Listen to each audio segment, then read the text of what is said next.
Hey, this is Benjamin Nelson, your Season 7 WSSR Cup champion. I'd like to give a thanks to Roasted Gems Coffee, Trophy Smack, all the admins at WSSR, Snowy Desert Racing, everybody that tunes in to the Freaky Fast broadcast every week, including my family and friends, co-workers as well. And I am so honored to be able to hoist this beautiful trophy.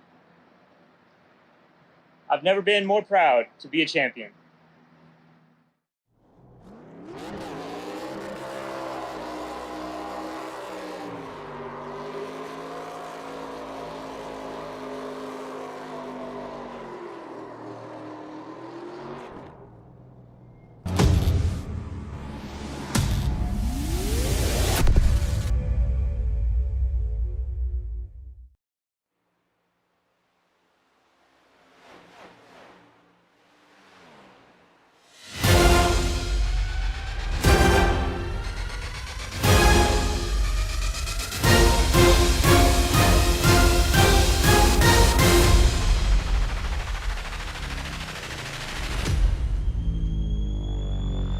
Welcome, ladies and gentlemen, to Freaky Fast Broadcasting on your Wednesday night.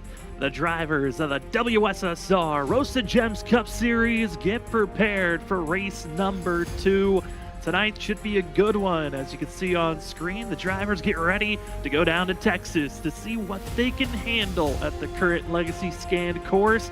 Last season, they tried out the Legacy 2008 configuration. Well, let's try to get a little modern with it as the drivers get prepared for the Texas 150 as second race of the season. We had an incredible finish last week, 3-wide finish where Brian P. Johnson got himself into victory lane and hoping to find a little bit of that magic here tonight, but he's going to need some help. There's a lot more drivers out there on track this go around than last week, and we got a bunch of new rookies ready to test out their skills with a brand new car and a brand new scan because there's been a massive iRacing update today. So the drivers have a lot of unknowns. Going to be learning a lot here tonight for 150 laps, and we're excited to give you all the coverage here once again on Freaky Fast Broadcasting. My name is Sam Dyer. Joining me up at the booth is Justin Malarkey. Justin, excited for Texas. Should be a good one. Man, how are you feeling today to see race number 2 of the season?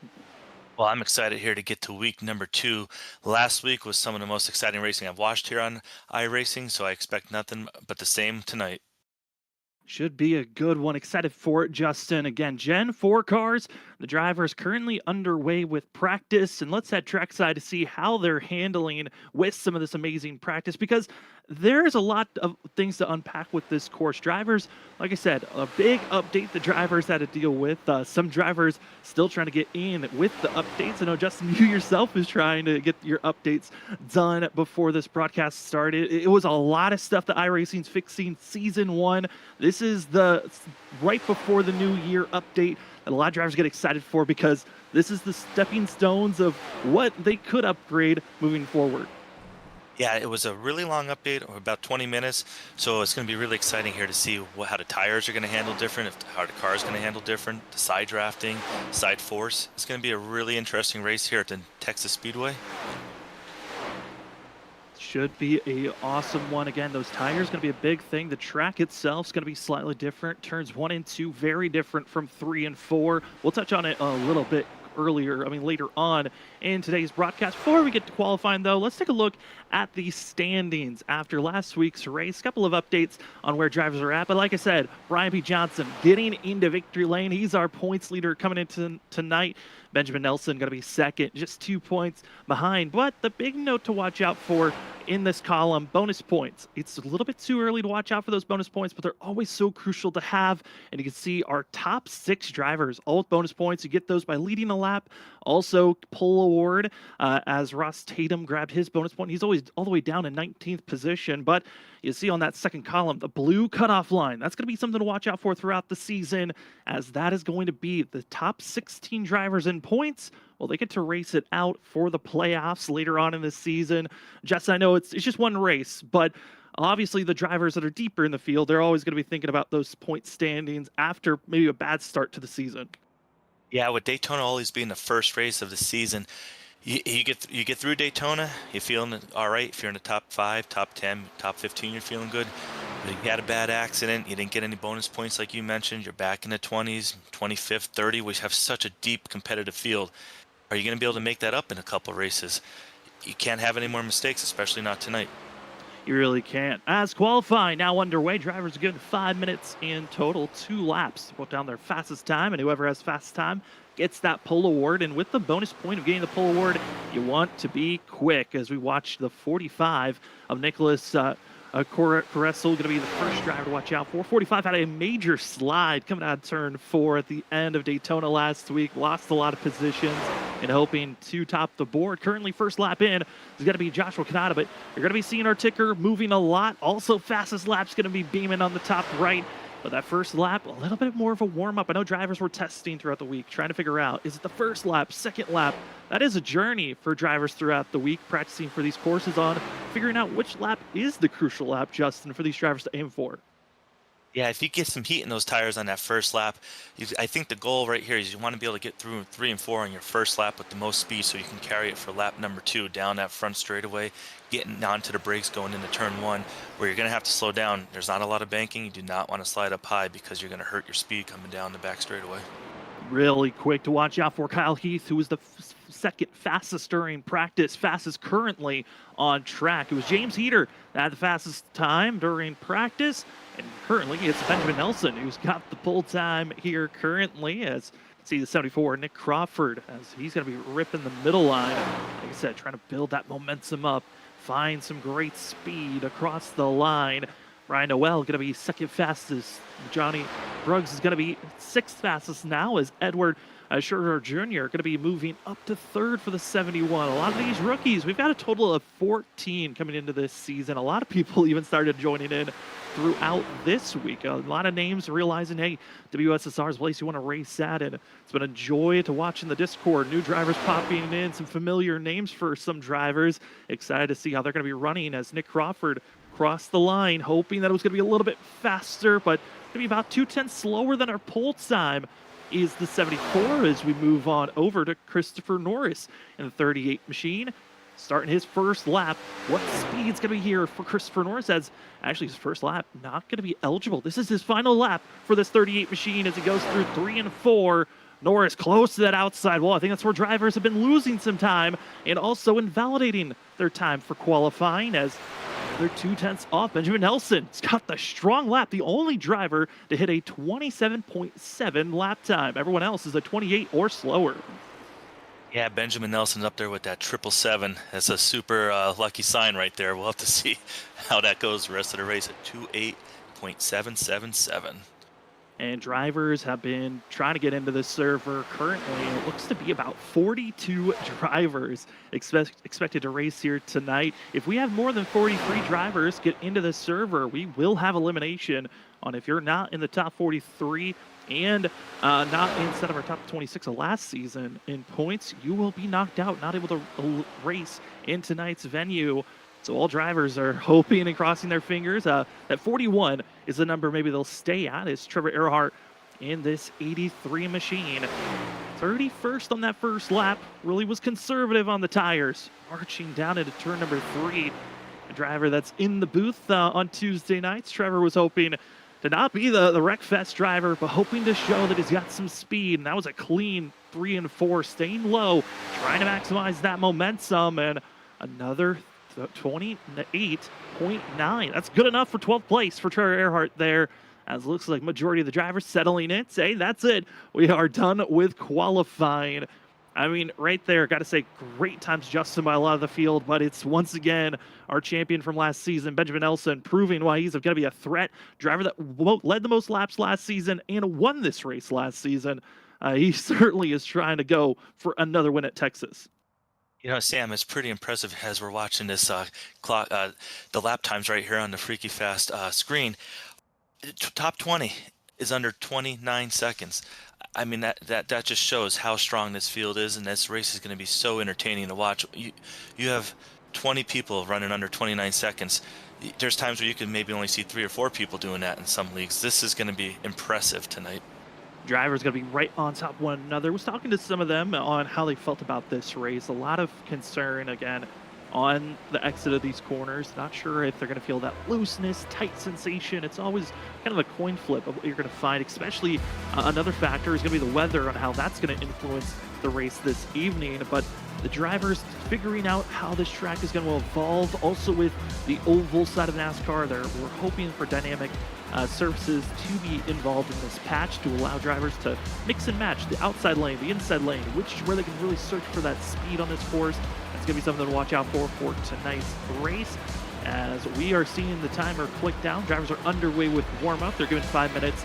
Hey, go take a bathroom break for some. Trying to come back into the race. Just saw in chat, Isaiah Sutherland, computer froze, hoping to get back into the server. That would be super disappointing to be missing out on Sutherland, who, when we come to a mile and a half, I know, Justin, you weren't here watching us in the booth last season, but Sutherland at the mile and a half was a threat at every course we went to. That would be a disappointing miss out, because that's some big points, and you have to dig out of that hole throughout the rest of the season.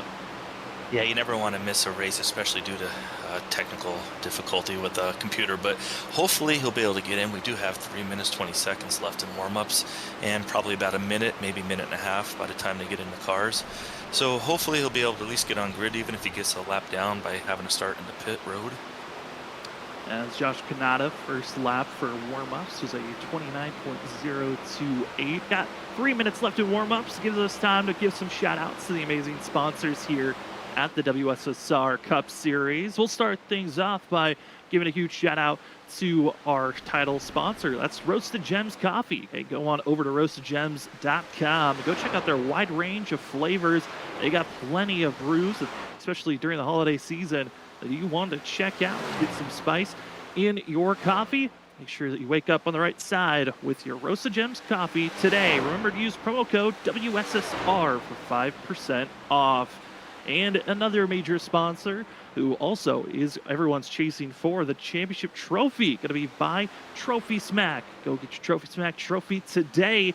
Be the envy of your competition by getting your championship trophy, belt, ring, or other great items that you can find at TrophySmack.com. And remember to use the promo code WSSRSmack for 10% off on all items at Trophy Smack.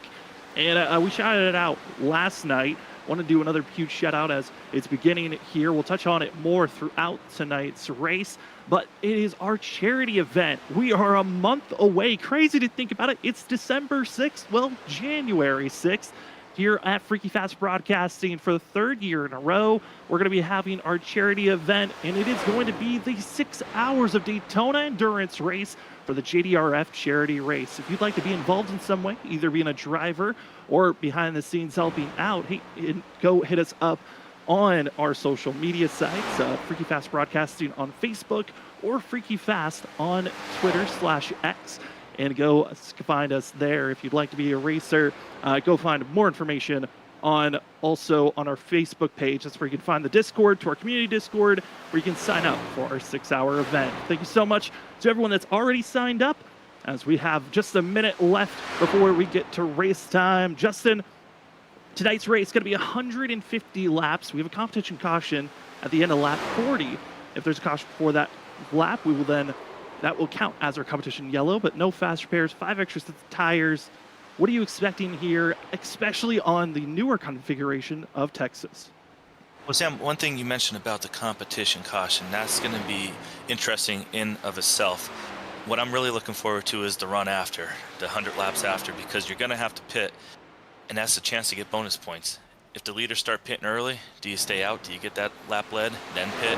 Does someone else stay out? Do they get that bonus point? Could we see maybe 5-6 cars stay out, extend the run?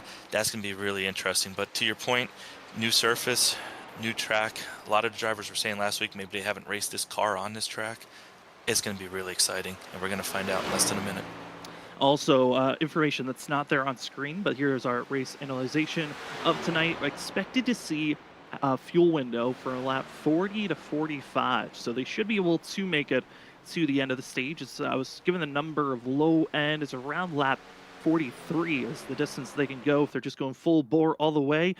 So they should be good to the competition yellow, but 40 to 45 is going to be the window that they're searching to come into pit road. Going to be interesting on how they can pick and choose to hit pit road after, like you said, our competition caution, or but we find ourselves with a lot of yellows that might change up with those 5/6 tires in pit road waiting to be utilized. Well, practice is over. Qualifying is done. We just got finished with warm-ups, and it is time for us to grid up and get prepared for the amazing racing action here at Texas for the WSSR Roast to Gems Cup Series race number 2 for season 8, and qualifying like it's been for the last few seasons, sponsored by Kali's mom.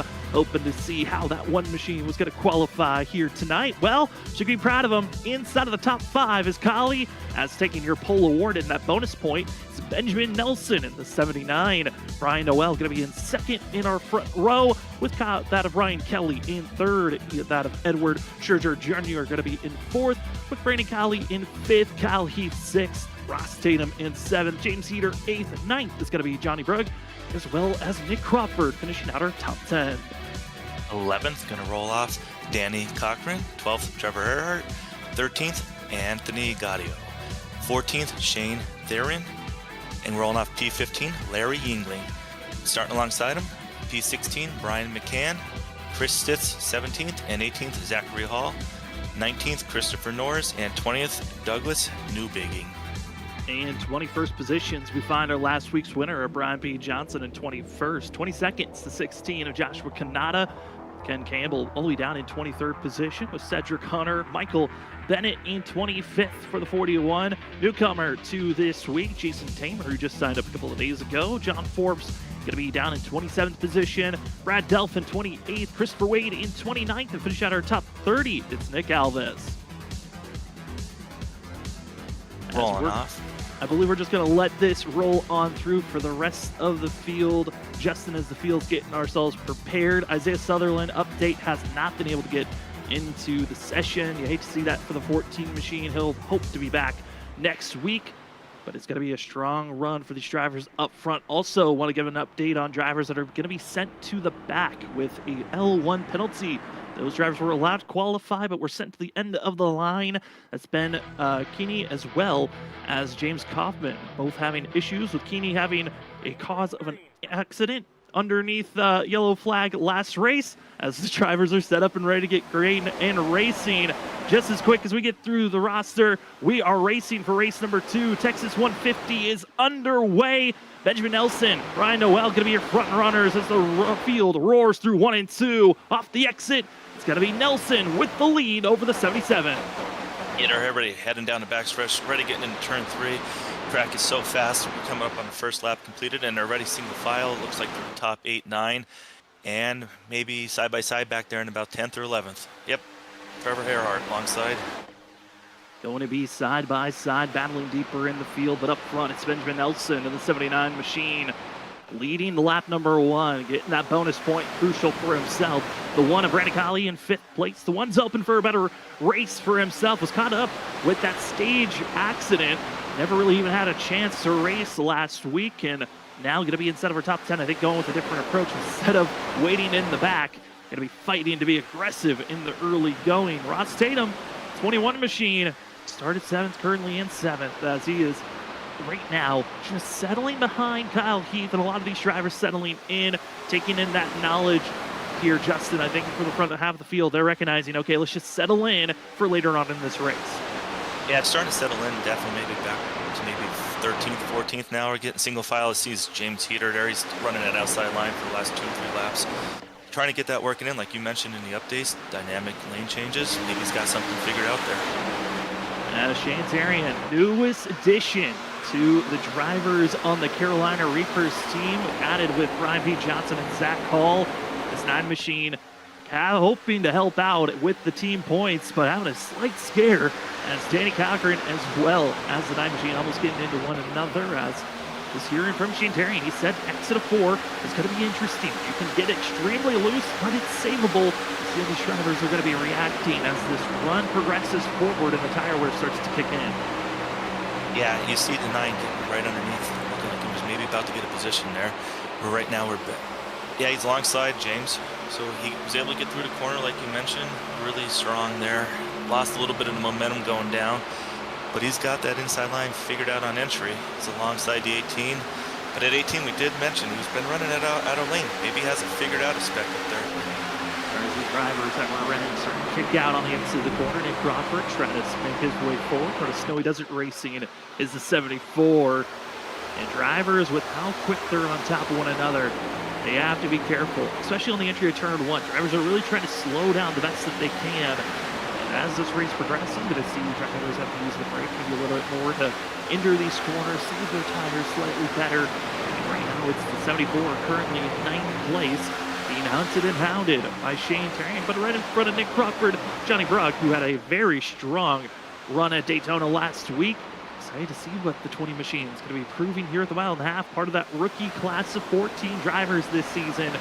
Excited on how they're going to progress as a whole group, because last season's rookies dominated into the postseason. 5 of our final 6 were rookies.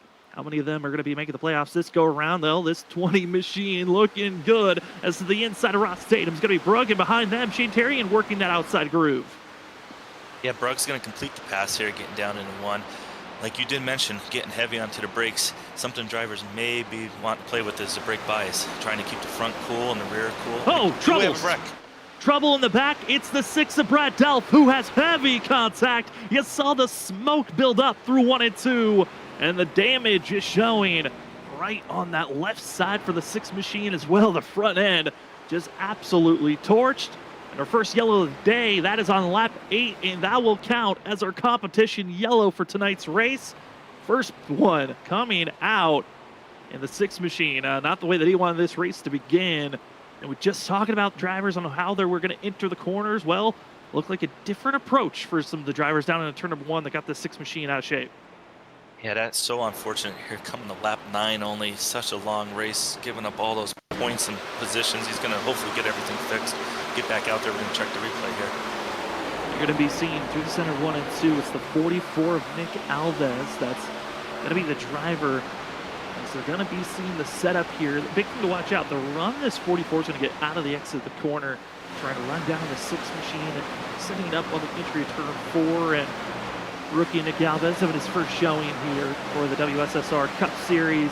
Not the way that he wanted to start out his first race, but this is what we're expecting and talking about. Different braking zones and where you want to slow down. The 44 just closes in quickly, and I think we might have a little bit too far back, but it was a major close-in that then made contact through the entry of turn 1. Got the 6 spun around. Yeah, that's not, like you said, for first race out there for him, probably not exactly how he wanted it to go down. But we do have some drivers coming down pit road. What do you think, Sam? Are you taking tires on lap 10? I mean, you got 5 sets to work with. Not the worst position to be in. And I think if you're searching for later on in this race, I mean, with there not being a competition caution anymore at the end of lap 40, this is not the worst time to come into pit road and get service done. I know a few drivers taking tires and fuel, others just topping off on fuel. First driver taking tires, it's actually going to be Benjamin Nelson. 4 tires and fuel for the 79, who's going to be sent all the way back to 18th position. Our top 14 drivers deciding to stay out. Other drivers taking 4 tires and fuel, going to be Bruggs in 20th, as well as Nick Crawford, Shane Terrian. Going to be Brian P. Johnson. It looks like a lot of drivers that are pretty allianced with one another, all deciding to take 4 tires and fuel here on this first go-around. 8 laps in. I mean, it's not the worst call in the world when you have lots of tires to work with here tonight. Yeah, I could appreciate both calls right now by half of these drivers. I like staying out. You got the track position, and right now you're ahead of 40-some other cars if you stayed out, which is really good if this restart gets a little antsy. But if you did take tires and it stays green, I can see tires really paying off, especially in this Gen 4 car with all that horsepower and chewing up those tires. You could be marching right back to the front really quick. With the drivers staying out, hoping to get some good time for themselves. Drivers from Yin Yang staying out, as you got Ryan Kelly out there hoping to get some good time, as well as some other drivers, teammates staying out up front. That of Brian Noel, as well as going to be seeing Edward Schurter Jr. going to be staying out up front. Hoping for a good run for both of these drivers for themselves. Other rookies that are out there on track just signed up a couple of days ago in 8th place. Anthony Gaudio in the 29 machine we've seen run on our Monday series, the ISRC Truck Series, that They had their season end just a few weeks ago. It's crazy to see drivers, like we've said last season a lot. WSSR kind of turned into the all-star series of all the different leagues that we've covered here in Freaky Fast Broadcasting. Everyone showing up to Wednesday nights and proving who is the fastest driver. Last season was Benjamin Nelson. Here this season, I think this is our first true test. Who is feeling strong at the mile and a half? Sad to see how well they're going to be running. As up front, going to be Ryan Noel, Ryan Kelly is our top two. Edward Treasure Jr. going to be in third, with Kyle Heath in fourth, and Ross Tatum finishing out our top five. Pace truck pulls it into pit road. And it's time for us to try to get back to green flag racing for the Texas 150. Green flag's in the air. Huge launch for the 77 on the inside lane, and the rest of the field, they're getting up, getting ready as they roar down into turn number one. Yeah, 77 got a really nice start there. He's going to be cleared by a good 2-car lens coming through 1 and 2. Looks like Ryan Kelly may be dropping back to third. Hopefully he can settle right in here. I think looks like maybe Kyle Heath also getting underneath him, so he could be going back here to fourth on this restart. Back down to fourth place is the 3. Not a bad position to be. Seeing chat questioning and wondering, where did Brandon Colley qualify? Qualified in 5th place was the one machine. A good qualifying time for himself. Decided to come into pit road, take fuel under our first caution of the day. Ryan Colley from Yin Yang Racing. Get under Kyle Heath, not able to. Update on the drivers that got fresh rubber. Not a lot of movement going on. They're still mired back in 17th and 18th position, but there's kind of a wall building back there.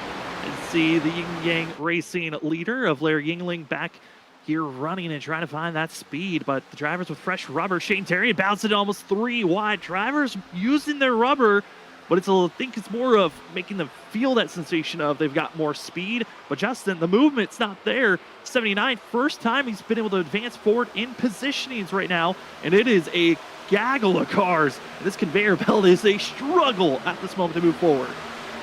Yeah, that's one thing when you have the new tires, you want to go, but sometimes you just can't when they're 2x2 in front of you, and one of the worst things you could do is maybe force the issue, go 3 wide, and before you know it, your day could be over, and you're starting to regret a decision.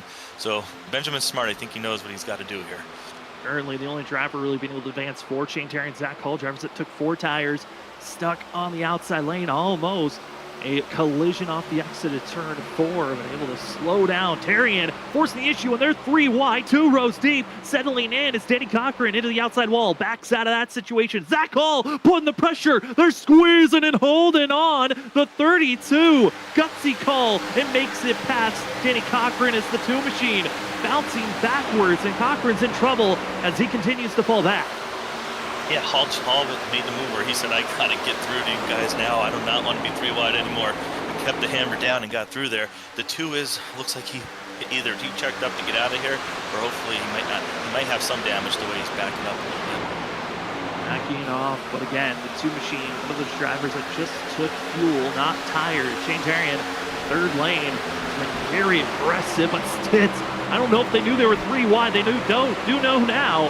As they enter down into turn of 1, 9 machine goes straight to the outside wall. That is not a traditional place to be, but the run Shane Terrian's about to get, you can see the momentum. He clears both drivers easily off the exit of turn 2 as you're right on board with Danny Cochran kind of has settled down. And I think this is a good just take a deep breath moment for the 2 machine.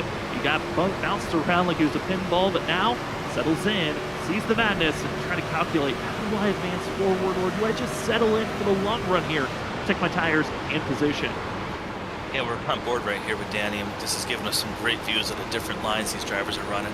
Danny's a little bit lower right now than 81, hopefully getting some clean air so you can get a run down his back straightaway.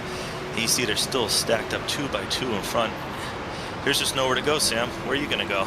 I mean, it's difficult to even decide where you want to go, and all this cluster is everyone around 14th on back. They're having issues. The one driver that, like I said, has been advancing forward pretty consistently has been the 79, Benjamin Nelson, who's able to get by the 13 of Cedric Hunter, as well as the 83 of Trevor Earhart and Douglas Newbigging, as the 79 tries to set up to get by Larry Yingling. Cedric Hunter, driver that won at Daytona last season, trying to have a good finish here tonight. This is the 13 Hello Kitty machine, part of Lucky Ducks Motorsports, and having a good run for himself, as well as his teammate of Douglas Newbigging. 2 drivers that expecting some strong finishes this season. from the both of them as caution flag waves, issues in the middle of the field, and it's multiple drivers. The one of Brandon Colley involved and others collected late. But Colley, as well as I believe it was Chris Stitz, issues through turn 1. So unfortunate for Colley. We know he got caught up last week at Daytona, and this week the front end looks like it's pushed up in the air pretty bad. That could be a couple minutes worth of damage right there.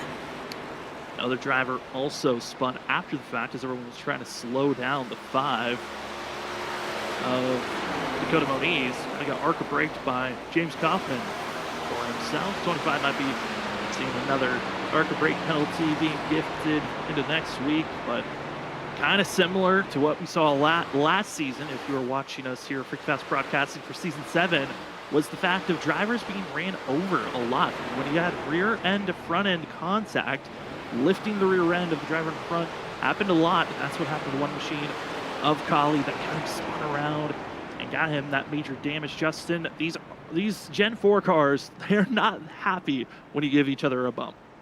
No, they are not happy. It's easy to get the front end under the rear end, and they also don't take damage like your typical next-gen car would take. You can't pound these cars like the new ones. But we do have guys getting in pit road. So Sam, we know drivers already pitted lap 10. Now it's lap 22, the exact same amount of laps as the first run. So you got people splitting this. Well, I'm interested because there are a lot of drivers that pitted on that first lap 8 that are coming back into pit road. Some of them just taking a little bit of fuel and taking off. That's Benjamin Nelson. That's one of those just taking fuel. A couple of other drivers just taking fuel. But I'm curious on the drivers that took 4 tires last caution. How many of them are deciding to take another set of tires? That's going to be a massive change. Nick Crawford, Zach Hall, looks like both of them deciding to use their second set of tires just on lap 22. That is a gutsy call. They've only got 3 more sets to work with for the rest of the race. Well, yeah, if I'm the crew chief of them, I would be super nervous because you never know if these races are going to trend with cautions and the amount of cars we have out there. Hopefully they're looking for a long run here so they could utilize those tires, but if another caution came out in 15, 20 laps, it could really put them in a pickle. As this race is our second caution so far here tonight. A couple of drivers getting their damage repaired. For Brad Delph, involved in our first caution of the day. 6 machine getting some more damage for himself. But talked about weather a little bit at our warm-up of how that could be a crucial factor for tonight's race. Well, here's what the weather is currently. Air temp, ambient, going to be 72 degrees. Track temp, 79. The wind, though, it is moving quickly. Justin, that is something that I've never seen that aggressive of wind, but drivers are dealing with quite a bit of wind here tonight. Yeah, sustained wind there, topping almost 11 miles per hour. Not going to want to catch that at the wrong time. It could be why we see some of these cars getting a little loose coming out of the corners. Could also have something to do with the 850-some horsepower. I think so. Could be something that they are working with here tonight. So we're stacked up with 1 to go, given to the field. A leader at this current moment going to be Shane Tarian in the 9 machine with Brian P. Johnson. Both drivers deciding to stay out on track. Then it's Benjamin Nelson who decided to just take fuel. Ryan Noel, track position because he stayed out on that first caution. Able to come into pit road, take 4 tires and fuel, and staying inside of our top 4. Good pickup for the 77.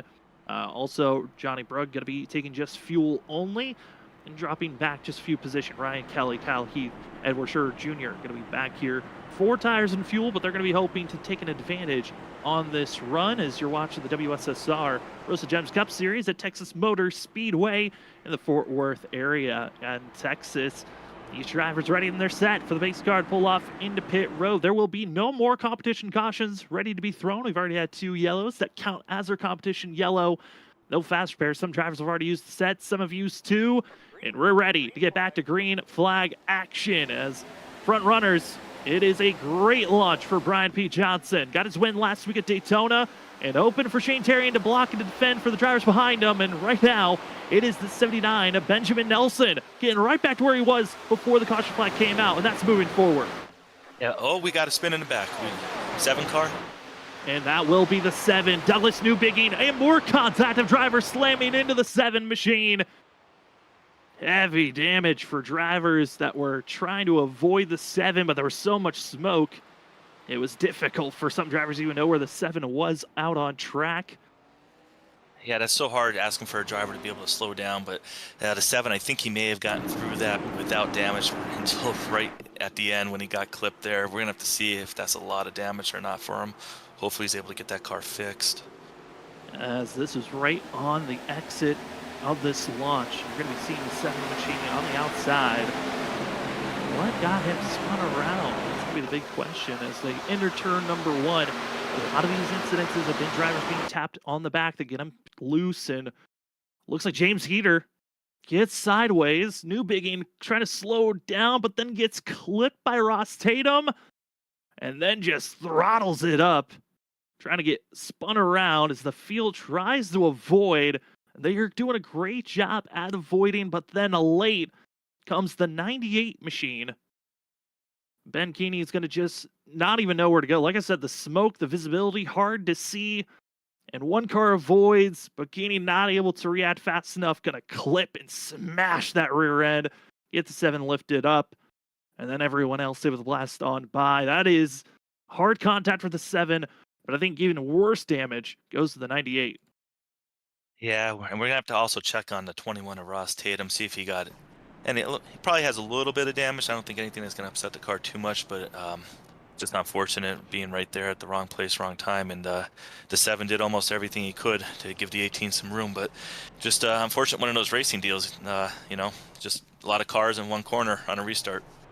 98 machine was given what we call a meatball flag or required damage flag, where it's a black flag with an orange circle. When you have too much damage, it is damage that must get repaired, and 98's in pit road. Does not look good that he's going to be out very quickly, but we hope to see that 98 back out on track. Not a very good way to start his race off, but hey, they're still early in the race. We're only on lap 26. We still have over 125 laps still to go here tonight. So if drivers have issues, they can still recover, as we've got 3 cautions in the book. Field's still waiting for that one to go, but already over driver chat, drivers have been saying, hey, I'm sorry. James Heater over the driver stat saying, sorry, got loose, and everyone else just saying, hey, it happens. And it's one of those things, Justin, where this track, this car, cold tires, you're expecting someone to get loose at some point. Yeah, especially with right now where we might have people on different tire strategies. Some people might not be able to have that grip that first lap until the tires do heat up, or if they are 10, 15 lap older too. We're going to have some circumstances with that. And we also have 42 drivers out there. So, you know, sometimes these leagues only have 20 or 25 cars out there. We got double this amount. We got a lot of talent out there, but still a lot of cars to go out on a only mile-and-a-half track with 2 different types of corners that are really throwing a curveball. Yeah, very different corners, what these drivers are working with. As Old Texas, both corners were practically identical with the banking that they were dealing with. And then in 2008 and 9, there was a change for the drivers where they were dealing with turns 1 and 2, getting a little bit wider, as well as having slightly less banking that they got to work with. And so drivers had to slow down more, not able to really use the acceleration all the way through. 3 and 4, a lot more of a build-up corner into how you can make a pass on the entry of turn 1. But drivers know exit of turn 2 is a very dangerous place as well. If that outside wall can sneak up on you, or you can also break loose, get into trouble. But currently the drivers are stacked up. Pace car lights are off. We're going this time around. Ryan B. Johnson and Shane Tarrant going to be your front runners, but watch out for that 79 on the inside. Benjamin Nelson looks quick, especially even on these slightly older tires. But 77 and Brian Noel also on the freshest of tires up front. As Pace Truck pulls off into the restart zone, Texas 100 back to being underway for race number 2 of the season. And it's the 28 machine. Brian P. Johnson, good launch. Can we survive off the exit of turn 2 as the drivers roar down into turn number 1? Yeah, Brian also chose the outside. There's something we will have to make note for. He tried to maybe pin Benjamin Nelson down on the inside line. Maybe he was trying to hold him off a couple lanes longer, because we know he's super fast as we're on board right here. Checking out the back half of the field. Look at them, they're still stacked 2 by 2 by 2, going through the fast turns 3 and 4, getting ready to head down the front stretch. And Ben Keeney able to get back out on track. He's going to be down on the apron as we're looking back from the rear end. In 71 of Edward Churro Jr. seeing the field. Some drivers were 3 or 4 wide off the exit of turn 2, trying to make some big passes. Not able to do so just yet, as he's still on right on board with 71. We're seeing how he's trying to get by John Brugg, and Brugg is holding steady on the outside lane. So 2 wide on the entry, trying to figure out where do you feel the most comfortable. I know in the old build of Texas, the inside lane was where you were most preferred. Get down that white line, stick to that paint color, and for the driver still searching where they feel the most comfortable, as the Lucky Duck driver is holding steady instead of our top 10. Yeah, we've been able to see these drivers running high, low, middle throughout these corners, especially in 1 and 2. I think you mentioned before that 9 car, he was running way up there in the 3rd corner, got a huge run as we're on board right here. The 29 Anthony Gaudio. I've raced against Anthony. He's a great racer. He's very fast. I expect to see him continue to move up through the field. And he's going to try his best, currently in 12th position and in front of a caravan of drivers that are stacked on top of one another. It's looking like a madhouse, battling back for 20th, as we see John Forbes in the 11 machine, battling with Zach Hall as well as Christopher Norris and Cedric Hunter right behind them. These drivers trying to just move their way forward, get away from some of the chaos, back from 20th on back, but there's trouble, and it's Jason Tamer and others. Oh, huge collision! Ollie Fonseca, I believe, gets sent up into the outside wall, and the big one strikes here in Texas on lap 32. Oh, we've had 3 caution every 10 laps. It seems this is really going to change the strategy up. We had 4 or 5 cars back there. One that looked like got up into the fence. That looked like a tremendous incident. Huge contact, and drivers trying to calm down and settle. And a massive collision for the drivers off the exit of the corner. And just a quick pinch and send him up into the sky. And can confirm that was Ollie Fonseca that got up into the fence. Luckily was able to get back down on all 4. So try to get a replay of that incident. It just was Jason Tamer broke slightly loose, and then the drivers just bouncing off one another after that point, and it just turned into utter scatter. Trying to make sure you weren't involved or got any more damage than what was needed. Yeah, that's we talked about this early in the race. The first couple cars that were in accident, if they're able to get that fixed, that might be 4 cars that might have meatballs that could be multiple laps down by the time they get that damage fixed. This is really starting to turn into being able to make sure you survive and be smooth here now in these next restarts.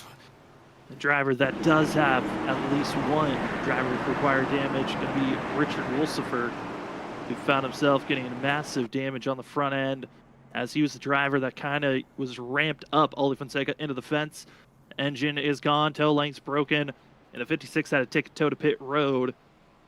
As the rest of the field, decision time. We've seen that every caution. There's been a group of drivers decide to come into pit road.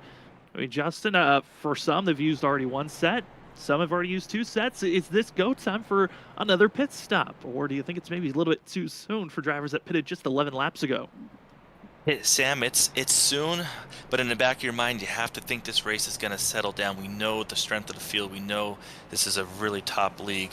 We know right now there's a great chance that it could go green from here, maybe for another 20, 30, 40 laps. It could go green. It's one of those things we're not sure. We don't know. It puts the drivers right now in a very tough situation. If you've used 2 sets, I don't think you could take a third, as we see drivers going past pit road, so maybe they are going to stay out here. Decision time to stay out there on track, as we're going to be seeing most of the field. Decision to stay out. Got to see calls by the field on how they wanted to race this thing out. Lights are still on. And hey, let's see if we can talk to one of our drivers. Let's see if we can queue up our leader, being Brian P. Johnson, see how that driver is feeling out there on track. Let's see if we can queue up that 28. Brian P. Johnson, it's Sam and Justin up in the booth. You got us? I sure do. Well, Brian, we've been seeing cautions kind of blipping out every 10 laps or so. How hard is it to try to find a rhythm, even though you're up front leading this thing? Well, yeah, definitely when you got a caution every 10 laps, there's basically no rhythm, but yeah, you're just trying to play the pit strategy game. You know, we got 5 sets of tires in pit road. I've already used 1. There's a bunch of other guys that have used 2, so you know, I'm a tire set ahead, so it's just a matter of trying to guess the cautions, which when the race is going like this, it's pretty difficult to do. But you know, just racking up laps led and got the track position. So as long as I try to keep that, and then the race ought to be pretty good.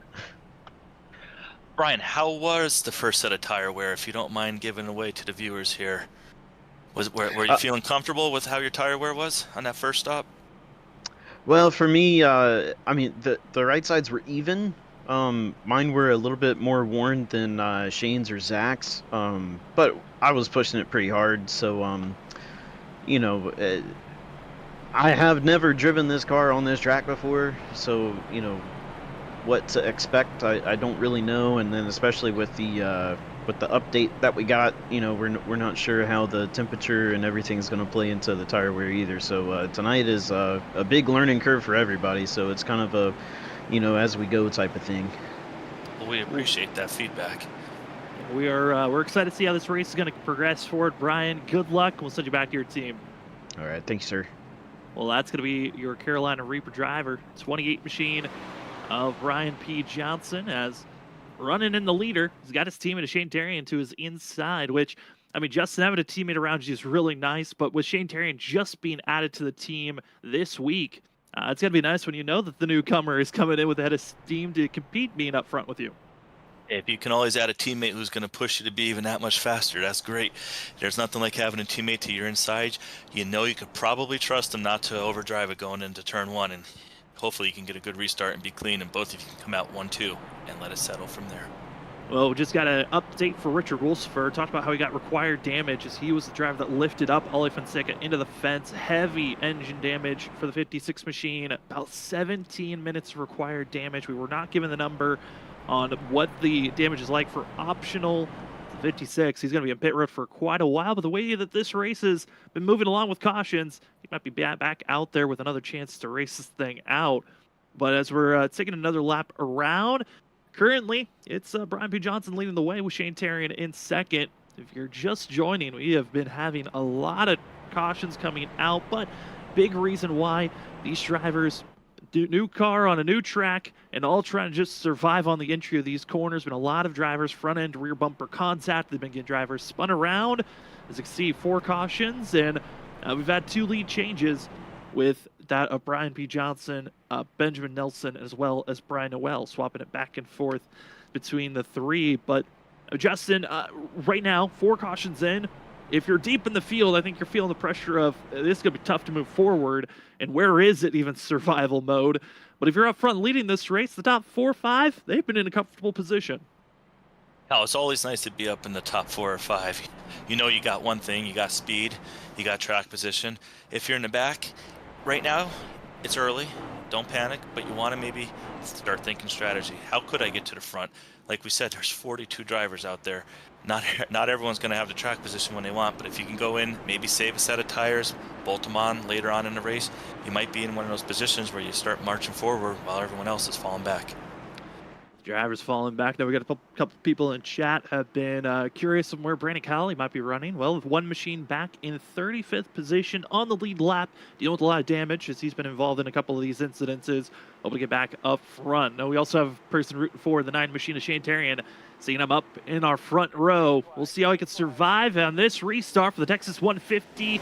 The teammates, great launch as they get ready to roar down into turn number 1. Who's going to get the better exit? As our top 2 going to be in line with one another. It's the battle for 3rd, but already quick caution. It's another melee of drivers scattering all around. And yeah, just in the melee. About 7 cars I counted. It looked like Zach called a 32 to 31 machine to 17.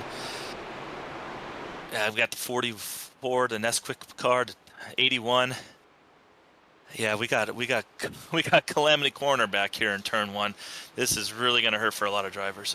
And over the radio, taking apologies, it's Trevor Earhart, as he said, it's my fault. Ran into the rear end of the 31 of, is going to be of Kyle Heath, and Heath got spun around in front of the field, and just there was no time to react, but except for running over one another.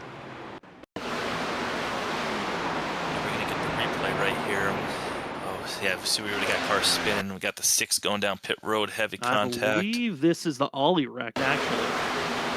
This is the ollie right. This is the caution before that we're looking at. As we're having some slight technical issues with our replay system. We are sorry for those replays.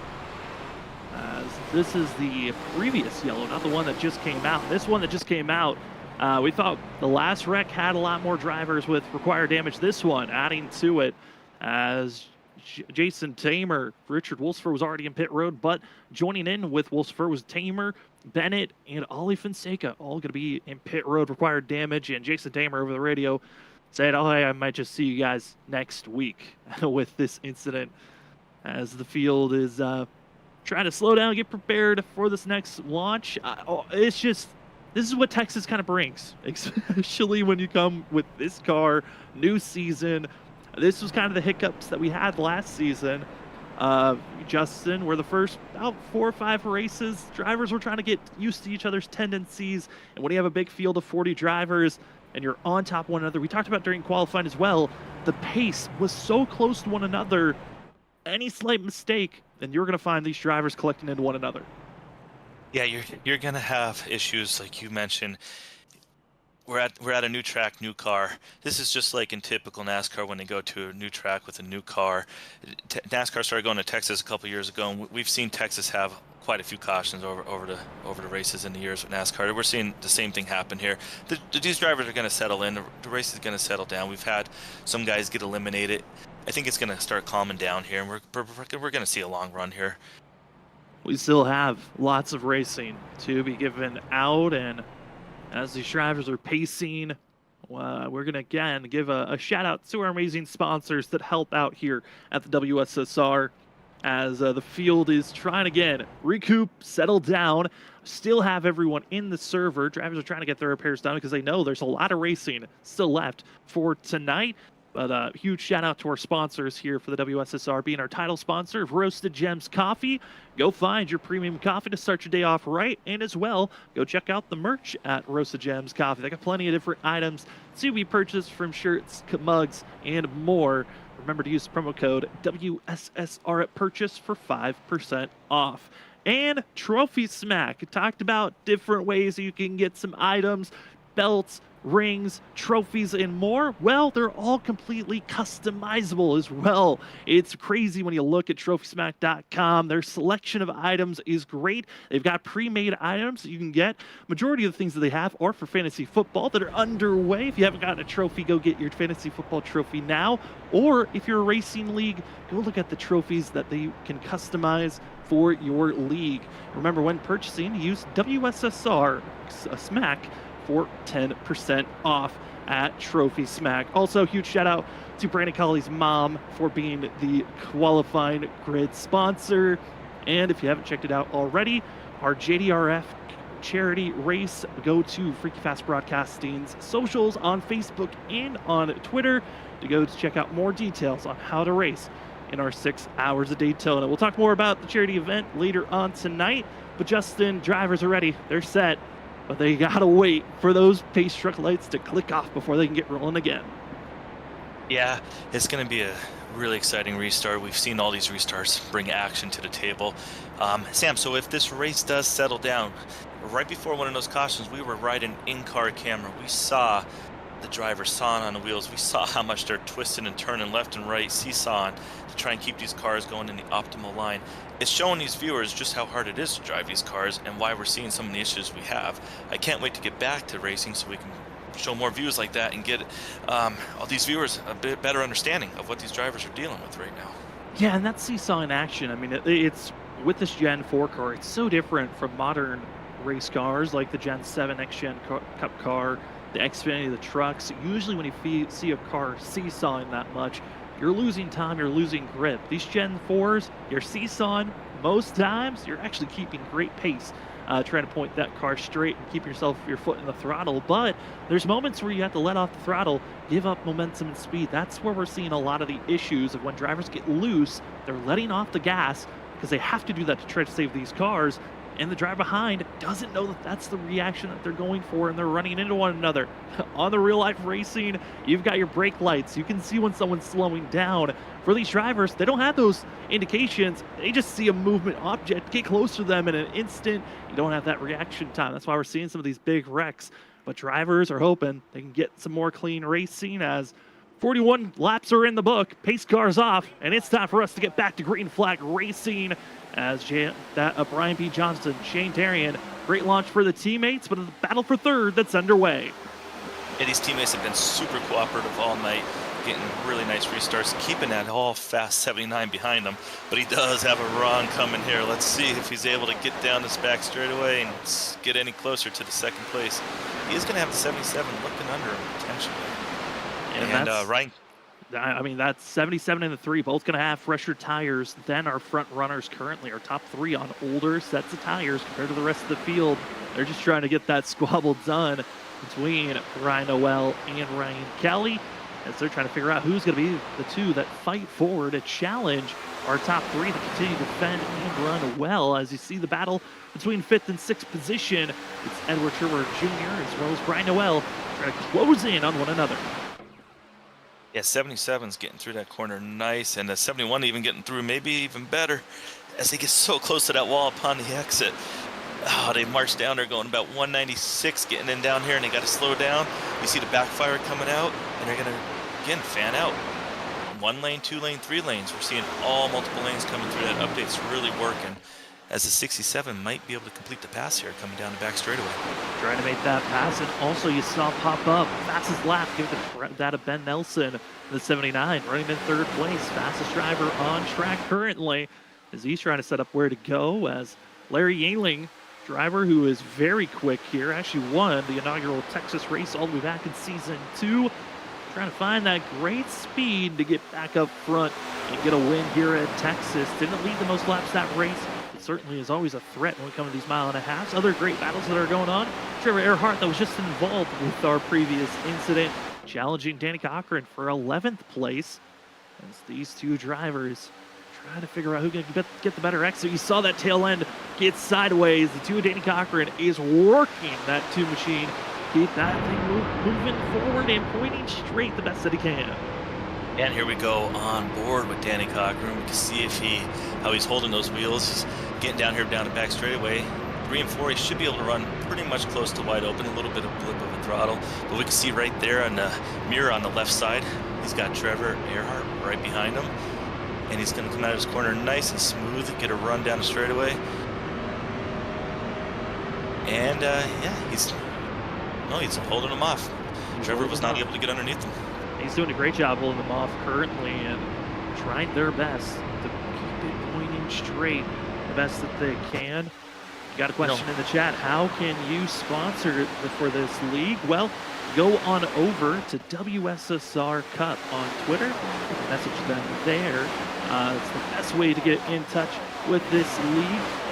Or you can also go on Instagram, look them up at WSSR.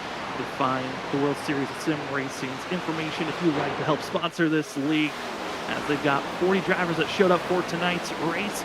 2 of them have had to exit out. Richard Wolfsburg has called it a night, same for Jason Tamer, just too much damage for them to get back out there on track.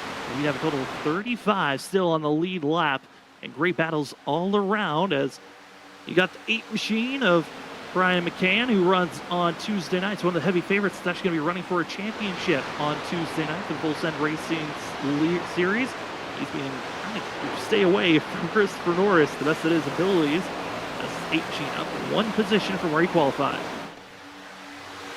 Yeah, we're seeing right here, we're going back to P19, Ken Campbell, and P20, Brandon Pauly. I know we have some people asking how he's been doing. He's doing really well right there on the outside. He's going to be able to pull alongside Campbell. Is he going to get the... Yeah, he's going to get the pass completed here. He's going to have some momentum going down, but 15's fighting back strong. Getting out here in the turn 1 and 2, heavy braking. Looked like Pauly maybe got a little speck loose there, but he's holding on to it tight. 15's going to get right underneath him. Still, he got him. He cleared him. And look at 1 fighting right back. He's trying with that crossover move. The inside lane is going to be for Collie. And working both lanes the best that they can. Ken Campbell now going to try his best to work on the outside. Out first en route for that 98 machine. Ben currently all the way down in 37th position. 3 laps down. He's been caught up in a few wrecks here tonight, but he has been able to get by Michael Bennett, who's in pit road getting repairs done. As Ben's going to need a couple of more cautions to get back into this race, get some of those laps back. Let's get back on the lead position. Here's the battle going on for 32nd position. Chris Ditz, Christopher Way, 2 drivers that have raced between one another. Multiple different series that we cover here on Freaky Fast Broadcasting in the past. And Stitz trying to make his way forward. Currently challenging the 45 machine, trying to get by Nicholas Caressel, who 45. He's had a couple of scares here tonight, back in 31st position, trying to survive back here in the back. Yeah, well, we give the viewers a nice update on the field right there. I do want to bring to attention that we do have a new leader. Brian Kelly was able to get around Brian Johnson, who actually has now fallen back to 5th, over 1.1 seconds back. Is this time right now for any kind of panic up there, or you think it's just taking it easy, starting to get in? I know we're on different tire strategies. We're probably going to be pitting here maybe in 15 to 20 laps. I mean, it's kind of expected here. Both for the 9 machine Shane Terrian and for Brian P. Johnson, they're both floating backwards. They are going backwards for Shane, a little bit quicker than the 28 of Brian P. Johnson, but they're both on very old tires. 77 Noel brushing the outside wall for a quick moment. But for both Shane Terrian and Benjamin Nelson, they have stayed out. They've been out there on track for 44 laps on this set of tires and fuel. They've had plenty of cautions to help out, but both the 9 and the 28, they need a caution to kind of stay in the mix with this front pack. Otherwise, they're going to have to hit pit road here probably in the next 5 laps or so before they're going to have to find themselves running out of fuel or having some tire issues. Ooh, we did have a car right there in the wall. It looked like maybe Cedric Hunter maybe got some of it.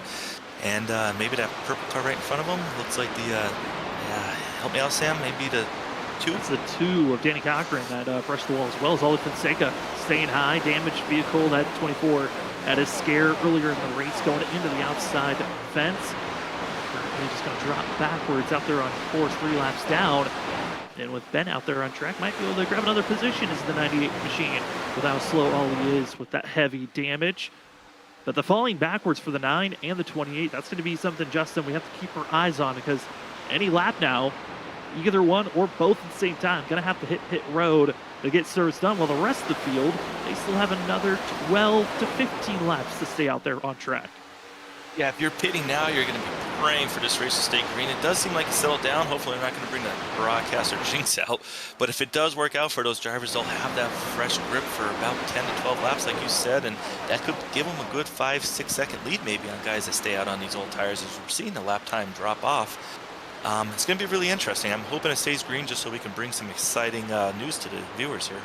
They're hoping for, and that commentator's curse, that is a real thing. That is, some of the drivers have actually personally said to me, hey, I actually don't want to be talked about on broadcast just in case the curse rubs off on me. And that's usually when we praise a driver, almost instantly they're caught up in a wreck. Such as I think what happened to Colley earlier tonight, as McCann, real scare off the exit of the corner, almost getting into Cedric Hunter as the 8 falling backwards, a massive loss of time, and well, there's the caution. It's out, in trouble off the exit of turn 4. Commentator jinx, it happens. It's real, folks. We apologize. Oh, and it's trouble. Ollie Fonseca and Anthony Gaudio, Chris Stitz, gonna be the drivers caught up in this, and Gaudio getting the worst of it, and a couple of other drivers piling in late off the exit of turn 4. Oh, and it just is getting bad out there for drivers on the tire wear. Some drivers were slipping up and being hit. For who's going to survive, as Joshua Kerner as well, another driver that got some damage late in that incident. Yeah, we're checking it out right here, right now. Yeah, it's going to be right in front of this 53. They're going to squeeze into one another, and there's contact with Stitz into the 29, right up in the outside wall, and Christopher Wade nowhere to go. And then late, going to see the 22 of Kerner. Now we're not going to be able to see it. Gets into the 29 of Anthony Gaudio, and 4 drivers heavily involved into that one, but Anthony Gaudio required damage to the 29. He has to head into pit road. Yeah, and that's such a violent incident. I know these are simulators, and I just want to bring to the viewers so they understand. you get so into these races when you get in a wreck like that, you just hit right in the wall like the 29 we're seeing. It makes your heart skip a beat. I mean, I can't believe what drivers go through in real life. These accidents, the steering wheels will rip around on your hands. I mean, it sometimes almost rips it right out of your hand. It's incredible how realistic they make these accidents and the way you have to deal with them on track. Yeah, and that thing you're talking about ripping out of your hand, force feedback. Some of these drivers, they have many a different ways to be racing out here on iRacing. We have one driver out there, actually Shane Tarian, who runs on a controller. He has 0 force feedback. Other drivers have different variations and you could call tier levels of expensive wheels they can grab. And some of the higher ones are known as direct drive wheels. And Justin, when you have a direct drive wheel, there are some wrecks you don't want to be a part of because the force of that force feedback, like you said, can literally rip the steering wheel out of your hand and almost get some people hurt if they're not careful. Yeah, we see it on Sundays in NASCAR. We see it in IndyCar, Formula One. You see the drivers sometimes let their hands right off the wheel and let the wheel do what it wants to do. And I'm not sure if all the drivers do that. Sometimes, like you said, on those high force feedbacks, you might want to because you just don't want to have a hurt wrist for the next day, especially with guys racing multiple nights. And some of these guys put in hours and hours every night. Yeah, you do not want to get yourself injured in any way, and safety is always the key for these drivers. Another incident in the books, pit stops. Majority of the field into pit road. Drivers that are lapped down are just entering at this moment. And for these drivers and for ourselves, we are going to step aside and take our first commercial break of the evening. Thank you so much for joining with us, everyone that's been commenting in the chat, and everyone that's ready to watch more Texas racing. We will be back right after this for more WSSR Roasted Gems Cup Series action at the Texas 150. We will be back right after this.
They're 5 wide behind the pit.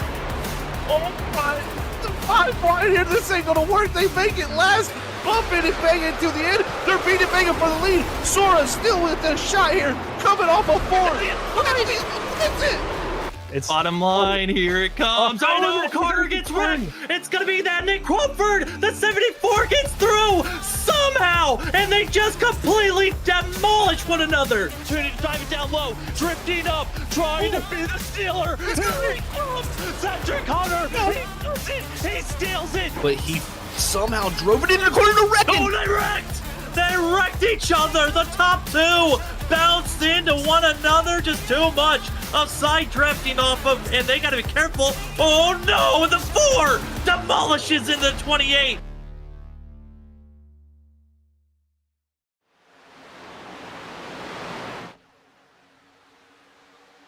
And we are back, ladies and gentlemen. Ryan Kelly leads the way with Nick Crawford in second, battling with Larry Yingling and Edward Schurer Jr. in fourth. Welcome back to action of the WSSR Roasted Gems Cup Series at Texas on Freaky Fast Broadcasting on your Wednesday evening. My name is Sam Dyer. With me is Justin Malarkey. Running productions in the background is Robert Moyer Jr. And Justin, the battle for second underway as Nick Crawford, Larry Yingling are side by side, but it's the 67 of Yingling that keeps the second place position. Yeah, we got to give a huge shout out there to Robert for running that side by side. You missed nothing there on the restart. And we do have a lap car way up high. That's I couldn't catch the number there, but we do have 22. Yeah, super high. He did actually get in a wall going down the back straightaway, just trying to give it out of the room, get it out of the way to give his drivers all that extra room. That was nice. And we do have the 67 right under the 3. Battling for the lead there. Battling for the lead, and the 67 trying to set up where will he go. Looks like he'll just settle in line, and that's what the majority of the field's trying to do. We're trying to calm down. There have been a lot of wrecks in this first third of this race, and now inching closer and closer to the halfway zone of tonight's race. There's been drivers already knocked out. You saw the 22, Joshua Kerner, who falls a lap down. He's going to be currently falling down to 3 laps down. But it's Larry Yingling, the driver that won this race all the way back in Season 2. The 3-time champ of the WSSR, won in Season 2, Season 3, and Season 6. And now, back to the lead point. Larry Yingling, comfortable position where he's been in the past. And that is going to be leading here at Texas as he exits out of 2. And Ryan Kelly, who's been strong following the 67 a lot last season, came in as a rookie, was Ryan Kelly last season. That 2-3 machine, has been very strong, and hoping that this second season could be a carryover of the momentum he had last go-around. Yeah, right now we're riding on board here with Nick Crawford. He's running in a very comfortable position. Can't go wrong with 30s, not having to press it too hard. So maybe saving those tires, thinking if we do get a long run here to the end, will he have the grip as he does start to slowly track down the 3 car. He's got Ed Jr. right behind him. And Benjamin Nelson, who was our pole sitter and early leader, has not gotten back up to the exact front yet, but he is right there in the top 5, getting ready to pounce. Another driver I want to give a note and credit to, 7th place runner. It's going to be the 11 machine of John Forbes. Forbes is the highest mover from where they qualified, up 20 positions. Qualified all the way back in 27th position. But John Forbes trying to carry the momentum. A lot of track position has been bouncing back and forth with a lot of these tire different strategies. It's allowing the 11 to be up front inside of our top 10. Not a bad position to be, as like I said, inching closer and closer to that halfway zone, as what was once a comfortable inline motion is now turned into this group, turning into a gaggle. They're starting to really close in, and a lot of side-by-side action about to be building up here. It's Brian McCann working the outside groove as the 8 machine and Brian B. Johnson. Yeah, we're 5 laps away from halfway through this race, so the intensity is going to continue to pick up as each lap ticks away, as we are right here on the outside. Brian McCann, the 9's going to get underneath them, and Brian's going to be wise here and just let him go. He's going to settle right back in, and he's running strong, 11th. He's right there in the thick of everything he needs to be. Just does not want to use up those tires yet, wants to take care of the car and get there for the end. Survive, get inside of the top 10. It's a comfortable place to be, especially with the amount of drivers that showed up here tonight. A top 10 finish is crucial to get back in the fight for points-wise. If you had a bad first race of the season, McCann, one of the drivers, actually had a really good start to the season, finished in 5th. With Larry Yingling in 4th last week, same for another strong finish with Johnny Brugg. Benjamin Nelson finished 2nd, but it was Brian P. Johnson that won last week at Daytona. All 5 of those drivers up inside of our top 11 currently, just showing, hey, if you're consistent at super speedways, and you carry that over to mile and a half, so that is a strong driver to look out for later on once playoffs roll around. Yeah, we mentioned how strong the top 11 are, and sitting right outside the top 11 and 12th to Cedric Hunter, who we know is also strong. This field is just so incredibly talented. The strength of the field is just top notch for this league, and right now we have the 9 under the 20, and then the 20 is going to be able to hold him off there on the outside. He's got that run. He actually might be able to get to the outside. No, he's going to dive to the inside. He's setting up a pass here. He got a great run getting underneath the 71. And 11, okay, that was the 11 there. And Brug's going to complete the pass coming off of turn 3 and 4. He's going to power down the front straightaway and look for his next victim. On Ford's falling backwards just slightly, but still one of our bigger movers here tonight. Brian Noel, 77, really, I'm impressed on tonight's race. 77 was really struggling at moments to start last season off on getting the handle on this car. And I think for drivers that came in last season, the first season for the WSSR, transitioning to a brand new car, this Gen 4 vehicle, it's basically the ARCA car with more horsepower, and the drivers that got a little bit more of a taste and feel of the Gen 4 last season really have done well to carry that over into season 8, and just getting more driving time and seat time in a vehicle like this Gen 4. A lot of horsepower, but it takes that experience to run well up front. Yeah, these Gen 4 cars, you're going to have that on and off throttle time. That's something that maybe with the Gen 7 car, you maybe had more wide open with that big spoiler on the back in the previous year's car. Right now we're on here with the 71 of Ed Jr. We're seeing right out the back of our early leader, Brian Johnson, still holding strong, and they're running the outside line. And there's that view that we love. We can see those drivers saw that he's a little calm right here, the 71. Getting through that corner nice. You see these tires are heated up. He's got the grip. He's going to send it down to 3 and 4. 3 and 4, you're going to see a different kind of driving style. This is the corner where you're going to be a little bit more open, as we're seeing him right here on the wheel, how much he's working that wheel coming out of the corner. And like you mentioned before, Sam, that's the way you got to drive these cars. That's what keeps the speed in them. You're trying to make sure that you exit the corner. You might feel loose, you might feel tight. You got to find a way to carry as much speed off the exit of the corner as possible. As Larry England losing track time to first place, Ryan Kelly able to take that position back for battling for the lead as we hop on board Benjamin Nelson. Nelson, who did a great job getting the pole, was dominant for the first aspect of this race, but decided to pit early and has been trying to recover to get back in the lead position all race long. And I think that could be the turning point of this race. On the first caution back at lap 8, Benjamin Nelson decided to come to pit road and take the tire advantage at that one moment. He's not been able to really get that positioning back to dominate like he was in the early couple of laps. Yeah, right now he's staying on that outside. He's hoping to get to the outside of the 67 on the exit of this corner so he can carry that momentum down, and he's going to be able to do it. That was getting close right there, but he's able to get to the outside. He's going to get by him probably down here in 1 and 2, be able to pinch him down in the corner, and Benjamin Nelson making his move up to 3rd. But 67 still fighting back. He's going to give him the battle. Trying to get the battle back is Robert Moore Jr. going to do the side-by-side and seeing the pass being made, just ripping the top. Was Nelson there in the 79, making it work, and now it's going to be Edward Sherwood Jr. making that outside lane work once again. And they are finding the speed, and that was something we touched on how the drivers throughout tonight. We're going to be searching for speed on the bottom. Was it the outside lane, inside lane? Well, 20 laps on these tires, and these drivers have figured out something in that second groove as we fall back to the battling for drivers just inside of our top 15. It's the 13 of Cedric Hunter in 13th position. See the numbers line up for the Lucky Ducks Motorsports driver. Trying to move forward, but he's seeing the great battling for drivers just outside of our top 10. Yeah, we're seeing the 18 there right behind Cedric Hunter get a massive run down the front straightaway, using that high line to his advantage. See if he's able to carry any momentum down here in 1 and 2, make a move. He's going to go back to the top side.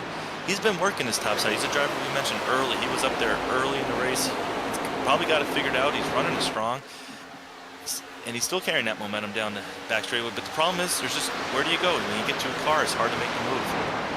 It is very difficult to make some moves, and starting to see drivers trying to work that middle lane of those that are just inside of our top 10 and around that 10th place position. John Forbes was inside of our top 10. He's now in a spot where he's got to be careful falling backwards, but They are squeezing as Brian Noel pushes it high, has to force the 11 to back off, and now gives the spacing for Douglas Newbigging. The 7 at one moment was spun around looking the wrong direction off a turn 2 earlier in the race, now making the pass to crack inside of our top 10.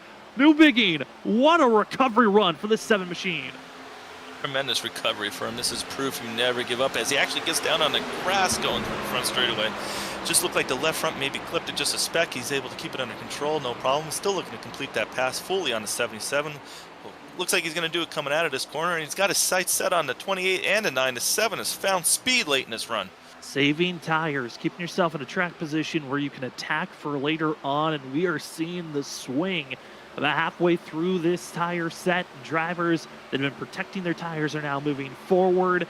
And what a charge from Douglas Newbigging in this 7 as he's trying to take a couple of more positions from that of the Charlotte Reapers. Brian P. Johnson, a newcomer to the Team Machine Tarian. He works the inside groove, gets by the 28, but then behind them, they're actually 3 wide. It's the 77, the 11, and the 8. 3 wide down into turn number 3. John Forbes and also going to be McCann able to make the pass on Brian Noel, who continues to fade backwards. Multiple great battles going on track right now.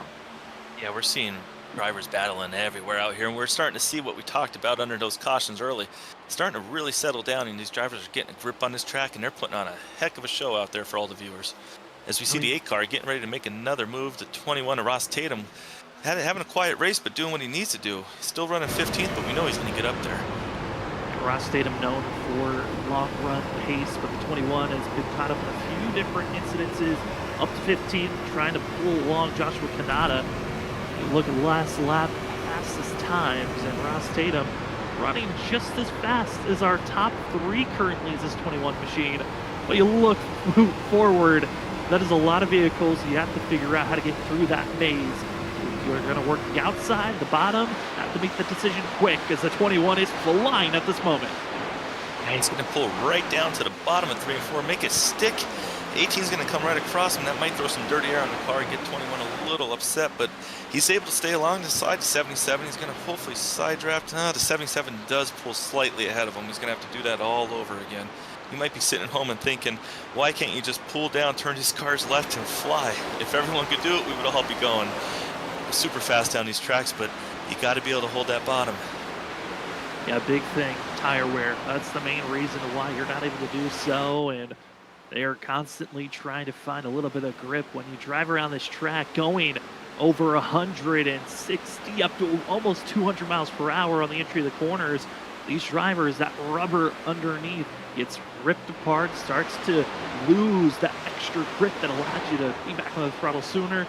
Now forcing these drivers to slow down just a little bit more through the corners just to make it through, as Zach Hall is going to be putting some pressure trying to get by.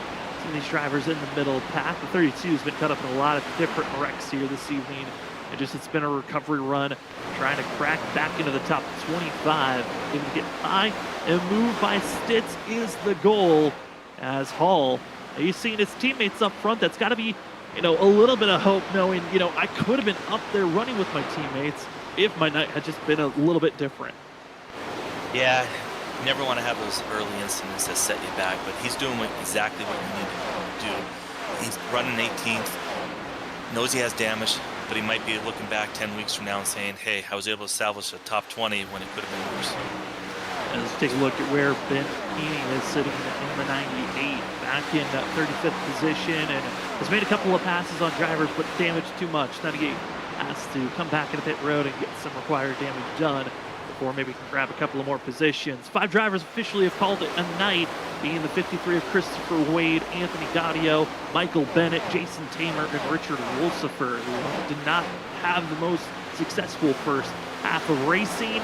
They are going to be seeing how next week comes along as the drivers get ready for some more chaos. Next week doesn't get any easier, as New Hampshire will be the next destination for the WSSR Rosa Gems Cup Series, and looking at all of Fonseca, trying to stay high, allowing our lead drivers to make these big moves, as Brian P. Johnson, Shane Tarian, battling for 8th and 9th position. Brian McCann and John Ford looking quick, but Justin, that transition from Daytona to Texas, and Texas hasn't been the nicest track for some, but then going to New Hampshire, that is a huge swing on different tracks you're going to.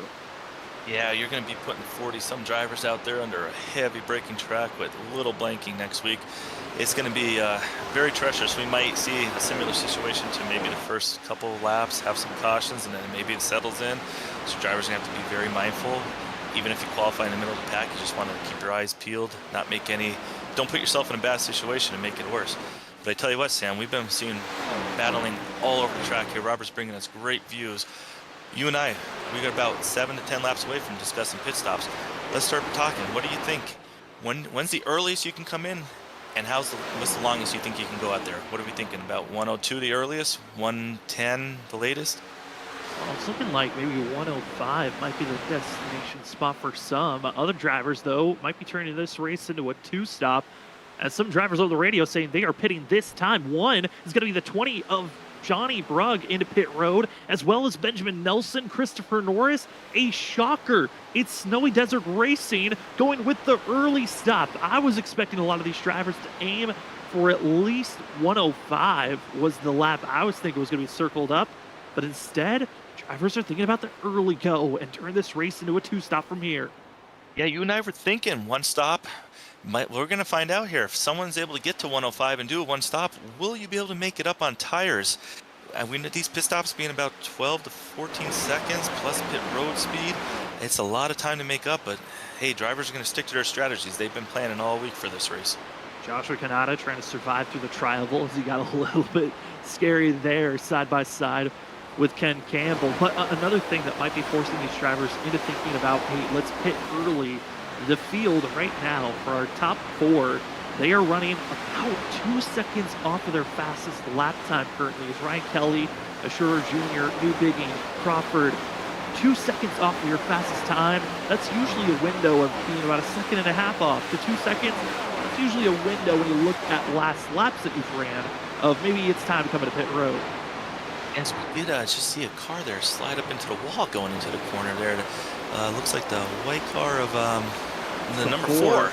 Yeah, didn't look like it was too bad of damage, but it's just something we'll have to be mindful of. You know, one thing I did want to talk about, Larry Yingley was leading this race about 20 laps ago. He's dropped over 3.7 seconds back from Ryan Kelly. We saw him up there battling. So something, maybe he did heat the tires up too much, got the car tight. He has dropped back a little bit, so he might be one of those drivers that maybe also might want to pit a little early, get that fresh rubber, and try and gain some of that time back, because we know he has the speed. They certainly do have the speed. And right now, a driver that is speeding by everyone is Benjamin Nelson. We saw for a quick second the blur of the 79. Benjamin Nelson is flying through this field, and the main reason he just came in pit road, got service done.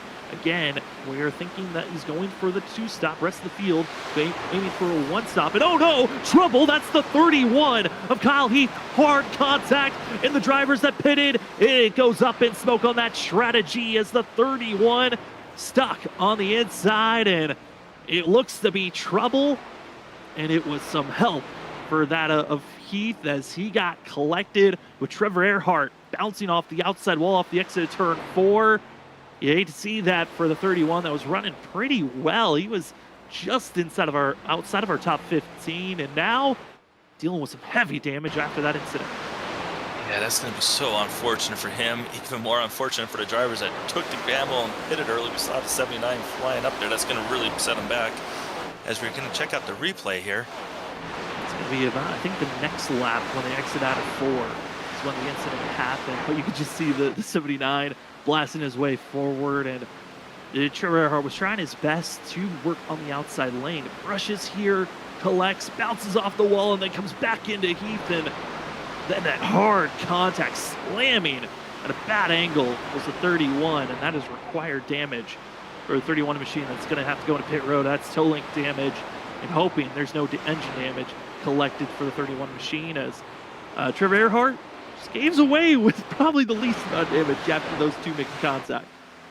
Yeah, that's just a wrong place, wrong time, but Hopefully it works out for 83 that he's not too bad, but the 31, like you said, does have a ton of damage as the pit stops are opening up. Got the 9 car coming down pit road. Yeah, 18 peeling off. They're all getting on, bolting on those fresh tires. It's going to be pretty much from here on out. You have what you have. Your bed's made. Yeah, that was a vicious contact, and drivers into pit road. I mean, this is going to be an interesting pit stop timing. Like we said, drivers that came into pit road from Snowy Desert Racing, that was a gutsy call on their part to pit, because now they're going to have to take the wave around, and once they take the wave around to get back on the lead lap, they're going to be starting at the end of the line, and they just gave up all of that time for no reason. I'm still trying to wrap my brain around that decision that was made to pit as early as they did. And now it's going to be a decision of how do we rebound from this, as we are under our 7th caution of the day. We've had 5 different lead changes so far this evening, with Ryan Kelly leading the way, Douglas Newbigin going to be in 2nd, Brian P. Johnson in 3rd, with Edward Trevor Jr. in 4th, and Nick Crawford going to be your top 5 currently, as the field has 50 more laps to go here tonight, as we will take what might be our final commercial break of the evening before we get ourselves for the rattling, as you see our top 5 ready to get back to racing action here quickly, as you're watching the WSSR Roast to Gems Cup Series here on Freaky Fast Broadcasting. Ryan Kelly, Edward Trevor Jr., Douglas Newbigin, as well as Nick Crawford, all ready for some great racing action here tonight. You're watching the Texas 150. We'll be back right after this.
And we are back as the drivers go down into turn number 3. Welcome back to Freaky Fast Broadcasting. My name is Sam Dyer. With me is Justin Malarkey and Robert Moyer Jr. running productions in the background as the drivers are underway. Less than 50 laps to go, and let the drama build out.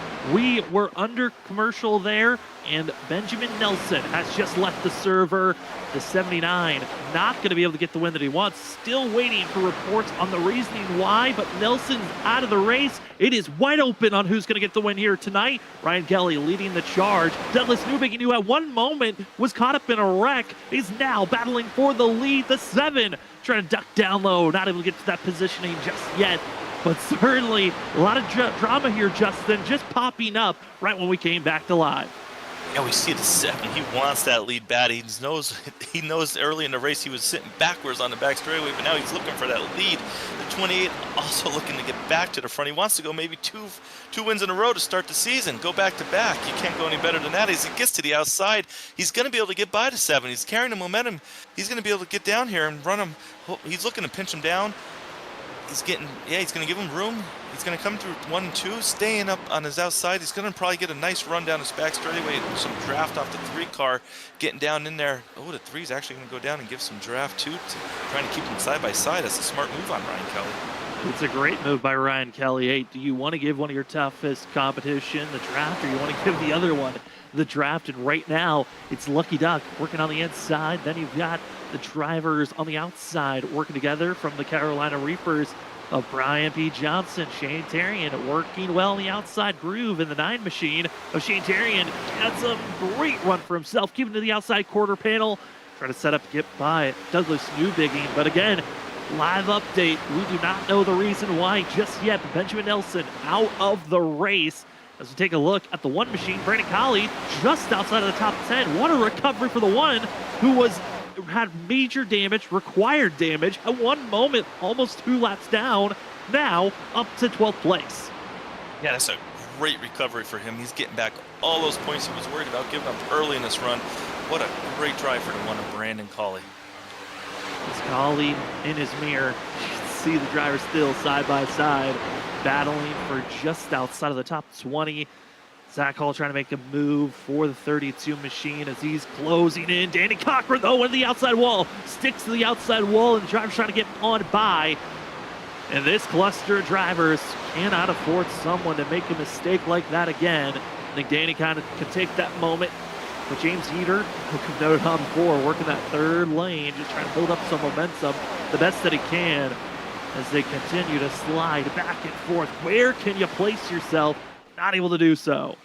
Yeah, we're coming up to under 40 to go in this run. The 2's going to get, he got close to that wall again, but he was able to keep it out of that. He's really dialing that car in, though. Hopefully, you're not getting any more damage on the outside as we go in car right here. We got Trevor Earhart side by side with Danny. We're going to see what happens coming out of 1 and 2. They're going to give each other enough room and get close to going down the back straightaway. They're still pulling even. Danny's got that preferred line maybe for the exit of this corner. He's able to stay on the outside, but he's not able to. As now he's going to get pressure from behind, and he's going to drift a little higher. I wonder if some of that damage is starting to show up. We know he's had a little bit of the outside wall there. And marching their way forward the best they can is this 67 right on board Blair Yingling. Just where can you place yourself to make this pass? As we're seeing the drivers roaring from turn 1 down into turn number 3. Cedric Hunter trying to find some spacing, but grouping of drivers trying their best as a kind of a camera shot where drivers would be. We have just been given an update on what happened to Benjamin Nelson. It was Nelson and Ollie Fonseca under that commercial and under yellow. Benjamin Nelson had the lucky dog position and was trying to get his lap back and ran into Ollie Fonseca, who was running very slow. And without knowing, he slammed on the brakes, trying to let drivers go on by, as Nelson was at full song and not expecting the 24 to slam on the brakes, and collisions were made between the 2 drivers, totaling both, and both the 24 and the 79 are out of this race. We're left with 33 drivers out on track. It's still some great battling as Nick Crawford falls to the victim of Ken Campbell. And for the lead, starting to heat up, is Brian P. Johnson closing in on Ryan Kelly. And we know Brian was really fast. He was up there leading early in this race. He got cycled back with some pit strategy. Now he's under 2/10, make it 1/10 as he gets really close to Ryan Kelly. Battle for the lead is on top of one another, and Brian P. Johnson trying to start the season off with a back-to-back win. That would be massive for this 28 machine, who saw really victor after victor his last few seasons. He's watched the likes of Vincent Sora when they came back from their year-and-a-half hiatus from season 3 to season 4, then continued on into season 5 with Vincent Sora being the strongest driver. Then Larry Yingling came back into the fray for season 6. Last season it was the rookies that kept on winning, and now the season 1 champ trying to show that he still has the strength even 7 seasons later, as Brian P. Johnson, the solidified most winningest driver in the WSSR. Now he has to fall back in line, and now in trouble of Douglas Newbiggie. Yeah, we saw the 3 be able to hold back that charge from the 28 and actually gave the 7 a chance to get underneath them there almost. But right now this top 3 is thrown under a blanket as the 4th place car is actually getting really close too. Ed Jr. is coming in even under 6/10 now. We got the top 4 right there. Any slip up from the 3 could lead to him falling back to 2nd, 3rd, or even 4th the way we're going right now. And they also have to be careful of maybe a new driver getting into the mix. Just 7/10 back, but the 8 of Brian McCann starting to show some strength for himself as we inch closer and closer to the end of this race. 35 laps to go for the field.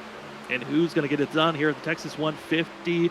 Right now, Ryan Kelly's looking strong, but the battling for second still underway as Newbiggie looks to have the better strength. That of seeing the 28 of Johnson. He needs a massive run off the exit of the corner, but it just looks like Newbiggie too far ahead. A great corner by the 7 machine. Yeah, he got a long run down the back straightaway, but not enough to be able to make a move. As we did, the 3 car was probably loving that side-by-side battle. He was able to stretch his lead out there for a little bit, just maybe take a breather for a lap or 2 as he calms down with under 30 to go. We did want to talk about fuel. We restarted with 49 laps to go. Could be really close. Could come down maybe if a couple drivers topped off, or if a couple drivers here save some fuel. That might come into play at the end of this run. But right now, these drivers are hammered down, full throttle, burning it all up, wanting all the track position they can. They don't have fuel on their mind yet. They don't, and I think they might be thinking about it maybe in the next 15 to 20 laps. That's when the fuel might be a little bit closer. You get more of an idea of, okay, do I need to save an extra lap, an extra 2 laps? That's a lot of time because 1 lap around here in Texas is 1.5 miles in distance. But there's some drivers we were curious on who might think about topping off on fuel. Well, a couple of them are deeper in the field. Cody Reed in 24th did top off on fuel, and as well was going to be James Kaufman, who's all the way back 13 laps off our leader. Those drivers are so far back, I don't think they're going to be big factors just yet, but they will be drivers to keep our eye on once we get close to the end of this race if we stay green on where Cody Reed is sitting, as he was one of the last drivers to hit pit road before we went green. And that's the beauty of racing. You might not be in first at this moment, but if you play your strategy right, play your cards right, you could get right up there at the end of the run, and you might be in play for a victory or a top 5. As we see right now, we're on board here with Nick Alves. Started 30th, running up in the 21st position, so that's a nice 9-spot gain for him. Yeah, I mean, Nick Alves, one of those drivers, started in 30th up to 21st. Big, one of those drivers that's trying to have a big run in recovery after missing last week's race at Daytona, having his debut WSSR Cup Series race here tonight, and running back in 21st position. Not a bad place to be, especially when you weren't maybe sure what the strength was going to be for Nick Alves, who's ran it in a lot of older leagues that we ran here in Freaky Fast Broadcasting. It's always a pleasure to see some alumni of Freaky Fast leagues that we've covered showing up for leagues that we cover currently, as we bounce back up to the battling action of Nick Crawford, Larry Yingling, as well as Trevor Earhart. This is the battling for drivers in 15th, 16th, and 17th on screen, as Crawford, where is the 74, going to solidify himself with Larry Yingling also trying to make their moves forward. Nick Crawford, part of the Snowy Desert Racing team that decided to pit, had to take the wave around. I think Nick Crawford was just about to come to pit road before that yellow flag came out, so got saved before maybe making a mistake. They could have set him back all the way in 29th position. Yeah, it hasn't worked out good for him as we're seeing these cars really start to fan out. We see the 18 go up maybe in like the 4th or 5th lane up there. He's really getting high, trying to get that big run down the back straightaway here. As we see cars, got one down there in the middle lane down the back straightaway. But we're seeing them really fan out here. The tire wear is really starting to come in. We got the 74 running the low line, and right there behind him the 16 running a little bit higher. We come here to 25 to go. We're going to see if these drivers, would they consider pitting right now and getting a fresh rubber, knowing that they might have to pit if they're not comfortable on making it on the fuel. Well, as we're inching closer and closer to 25 laps to go, the battle for the lead also starting to rage on side by side. Douglas Newbegin poking the nose, but Ryan Kelly on the outside defensive line. The better run, able to keep that lead position for now. And the outside lane off the exit of turn 4 has been surprisingly good. I think before this update, you would say the exit of 4 on the outside, maybe the not safest place to be. You could really lose a lot of time up there. Right now, Ryan Kelly is making it work on that outside lane groove, but it's Douglas Newbegin that's been the stronger driver through 1 and 2. He just has to find a little bit more speed on the entry of the corner into turns 3 or have a cleaner exit off of 4. Yeah, this update has really brought this track to life. You are so correct on the exit of 3 and 4. You used to really want to be on that bottom and rip in the bottom, and now they got it where it's a little spread out. It's really, the rubber's built up. As 7 gets so close to the 3, he's trying to loosen him up there. He's right underneath them. This is a great battle up front. As 3rd place is hoping these guys get side by side so he can get a nice draft and get right up there with them. The 7's able to get down to the bottom. Just look at that, a half a lane better, and he's trying to pack that air under the 3. I think he's going to be able to do it here in the next couple laps if he keeps putting that pressure on the 3. Ryan Kelly, where will he place himself on this entry into turn 1? He's been trying to stay down low, but if he drifts up just a little bit more, could be in a troublesome spot. Some drivers, though, 100% don't feel comfortable if they're going to make it to the end of this race. Few drivers hitting pit road as the battle for the lead continues to rage on pit road. James Heater, Johnny Brugg going to be coming into pit road. A couple of other drivers over the radio saying they're hitting pit road now. This is right at the halfway point of what this stint would have been for these drivers. I like that call for hitting pit road, but they need this race to stay green. Yeah, if you're going to hit pit road now and take tires, this is a great time to do it. You're going to have the back half of the stint, able to use up all the rubber, get all the speed you can, but we do want to bring back some guys not pit. We do know some topped off. It could be interesting, especially for the 24, was it? Cody Reed, 52? 52, Cody Reed, and as well, for the lead, Douglas Newbegin takes that lead position. But was it just a game? Ryan Kelly now into pit road and following behind. Going to be the 71 of Edward Shore Jr. You don't want to be caught speeding. And James Heater caught speeding. He's got a 40-second hold on pit road. You don't want to be caught speeding at all. That could really be a problem. That he's going to probably drop a lap and a half off the pace. That's too bad. We've been talking about him throughout the night. He really had that outside run going. Now he's going to have to battle back hard and try and gain back any positions, if any. Douglas Newbegin over the radio. He's coming into pit road. A couple of others also aiming for pit road this lap. Do not want to be caught coming into pit road. 2 fast drivers are going from 165 miles per hour all the way down to 45 miles per hour at the speed limit. And for Douglas, also don't want to be caught sliding through your box. Very easy to do. We saw it happen a lot at Daytona last week. And drivers looking a lot cleaner as McCann, Brian P. Johnson side by side. This is currently for the lead. But how long will they stay side by side, or will pit road be calling one of these two? Yeah, it looks like the 8's going to not pit yet. He's going to go out there, lead this lap, get that bonus point. As we've been talking about him, he's been sneaking up through this field, quietly doing what he needs to do. Does he have the right strategy? Is he going to stay out, or is he going to pit? We're going to find out here. We got under 20 to go. Very loose is that rear end for the Brian McCann off the exit of the corner. I think of Brian McCann, probably one of my favorite rookies coming into this season. I was excited to see what we were going to have just because of the other dominance that he's shown as, big slowdown. Ross Tatum almost running over Brian P. Johnson. There wasn't a lot of communication on when they were coming into pit road. Luckily, no contact was made, but Brian McCann, one of my favorite drivers to watch out for with less than 20 laps to go, mainly because he has been dominating on Tuesday nights whenever he's in a vehicle that's pretty tight to deal with. This Gen 4 car, very loose, a lot of on-the-throttle action, and this 8 has proven to me that he is very multi-car talented. Continues to rip that middle to high lane, trying to continue on with some great pace as the rest of the field still staying out. And Cody Reed, at this current moment, is mired back in 9th place, 9 seconds off the leader.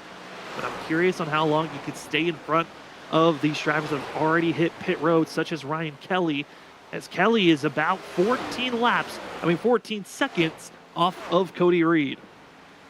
Yeah, that's going to be tough to make it up. I know you mentioned about 2 seconds of lap, so if you do some of the math, he might be able to make it, but the tires will start to wear out, and they could potentially even off a little bit. This is going to be really interesting. I think the drivers that have not pit yet are on the strategy of if they do need to pit, they're going to do probably fuel only right at the end, maybe with 4 or 5 laps to go. And the drivers that topped off, will they be able to stretch it? Are they clutching in going into the corners? We're trying to find that information out for you so we can keep all the information up as we got through my battle actually here on the back straightaway coming out of the corner. That got quite interesting right there. That was Ryan Kelly as well as Edward Schurer Jr. Schurer Jr. has gotten by Kelly. That could be proverbial lead position as they unlap themselves, getting by the 8 of Brian McCann. That of Kelly trying to make the pass on the 71. These are drivers that have already pitted, and this is a challenge to see who's going to take the lead once this pit cycle all the way goes through, or could the 8 stay out? Great battling on screen, but Kelly somehow survives. Almost had a major scare for 3 Machine, but he falls back in line and allows the 71, the rookie, trying to take a win as they close up on slow traffic. He stays high. Whew, those heart-stopping moments when he closes in onto someone on the exit of the corner. And there's battles going all over this track for all different positions. Like you said, we could have multiple battles right now potentially for the lead depending on how this race goes. We just don't know when are they going to pit, if at all. It's going to be interesting. Right here you see the 3, he wants that chance back. If it does cycle through, he would be the leader. The 71's able to hold him off here coming through 3 and 4. Right now we still have 15 laps to go, so you don't want to push too hard yet and burn everything up, but you do want that position if you can get it. As we see the cars starting to get around the 8 that have pitted, the 8's starting to give up some spots there, but he is the leader. That's what counts for right now, as Ross Tatum is still 7/10 back. He's just waiting to make his move. I mean, if you look at where Brian McCann is back to that battle we were just watching, that is 25 seconds difference on track. And if you're Brian McCann, you've got 14 laps to really work with on how much time do you really want to give up. You still got to put on fast laps to make sure you're ahead of Ross Tatum and Nick Crawford. But if the yellow flag comes out, you are in a fabulous position of coming into pit road and trying to march your way through the field. But that track position can be so key on staying out. Have you saved enough fuel? Or can we see a late caution as these drivers, so many different pit cycles and tire stints. Drivers are getting aggressive on some big moves as the 28, big scare going 3 wide and making some big passes.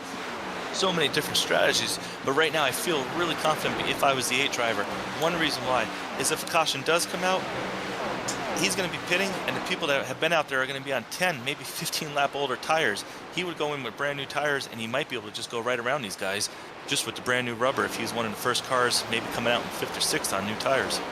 And also update on Cody Reed again, one of the last drivers come to pit road, and Justice Murphy. They were the last 2 to stay out.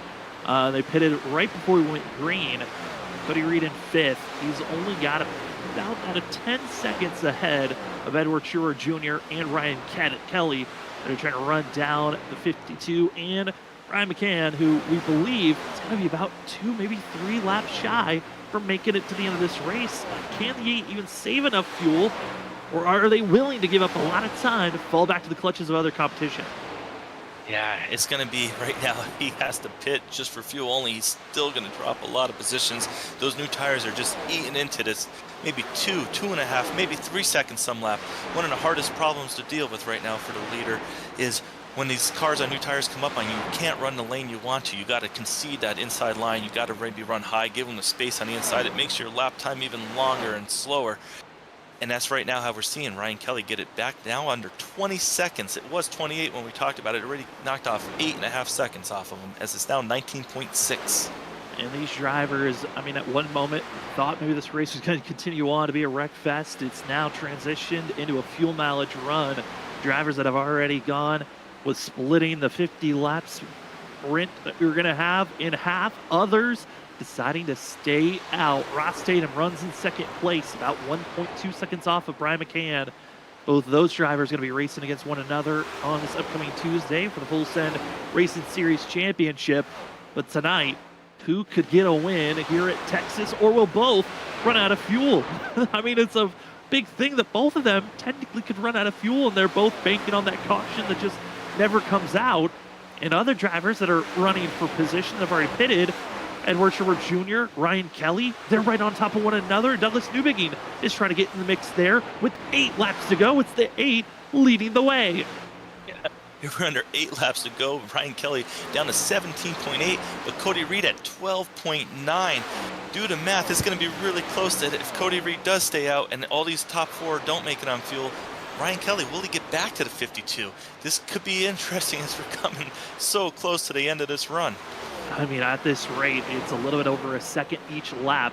Is Edward Schubert Jr. and Ryan Kelly catching up to Cody Reed? I don't think Reed's going to be able to keep the distance and save enough fuel. That's just a battle of being fast enough while saving. That's tough, balancing act to do. But with 7 laps to go, it's going to be close. And as well for Ryan McCann, we don't know. They did not top off on fuel. Just came in at their normal time to come into pit road. We knew they were going to be about 3 laps shy from making it to the end. It's going to be close for our top 4. And then we have Cody Reed, Justice Murphy that both topped off on fuel. They're going to be just as close as our top 4. Yeah, if the 8's able to get into turn 1 and 2, maybe he's starting to clutch maybe right after the start-finish line. If he's able to even get in there, shut that motor off, it could be something where he could be saving that fuel. We're looking at that.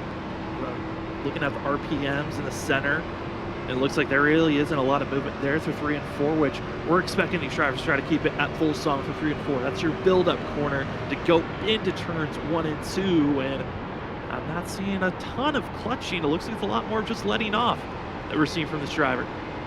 Yeah, well, he's the brains right now behind this wheel, so he might know more than we know, as he may be out of fuel right now, actually. Cody Reed, pit road. Cody Reed into pit road. Nick Alves into pit road. And Brian McCann still out there on track, and he's signing into pit road. It's now going to be the battle between the 3 drivers of Ryan Kelly, Douglas Newbegin, Edward Schubert Jr. just used up too much of his rubber. And Ryan Kelly in as well, Douglas Newbegin. This is going to be a close battle as Nick Crawford still out on track. He's the last hope, and he is clutching through the corner with 4 laps to go. Oh, this is going to be so close. It's under 8 seconds now. Ryan Kelly trying to hammer down Keston 74. Nick Crawford doing everything he can to save every drop of fuel. He just needs to make it out of turns 3 and 4 ahead of this guy, and he could do it. It's going to be so close as we're now getting ready to go under 4 to go. Nick Crawford saw his teammates go with a gutsy strategy that just put them too much out of reach to even battle for a chance. The 74 is letting off so early, clutching way before entry. He's got 7.5 seconds of working distance with 3 laps to go. And Nick Crawford, at this moment in time, he's trying to save fuel to get to the end of the race, but he is also praying that he does not get a yellow flag that puts us in an overtime, because he might not even have enough fuel to get into pit road if that situation happens. Off of 4, 2 laps to go for Nick Crawford.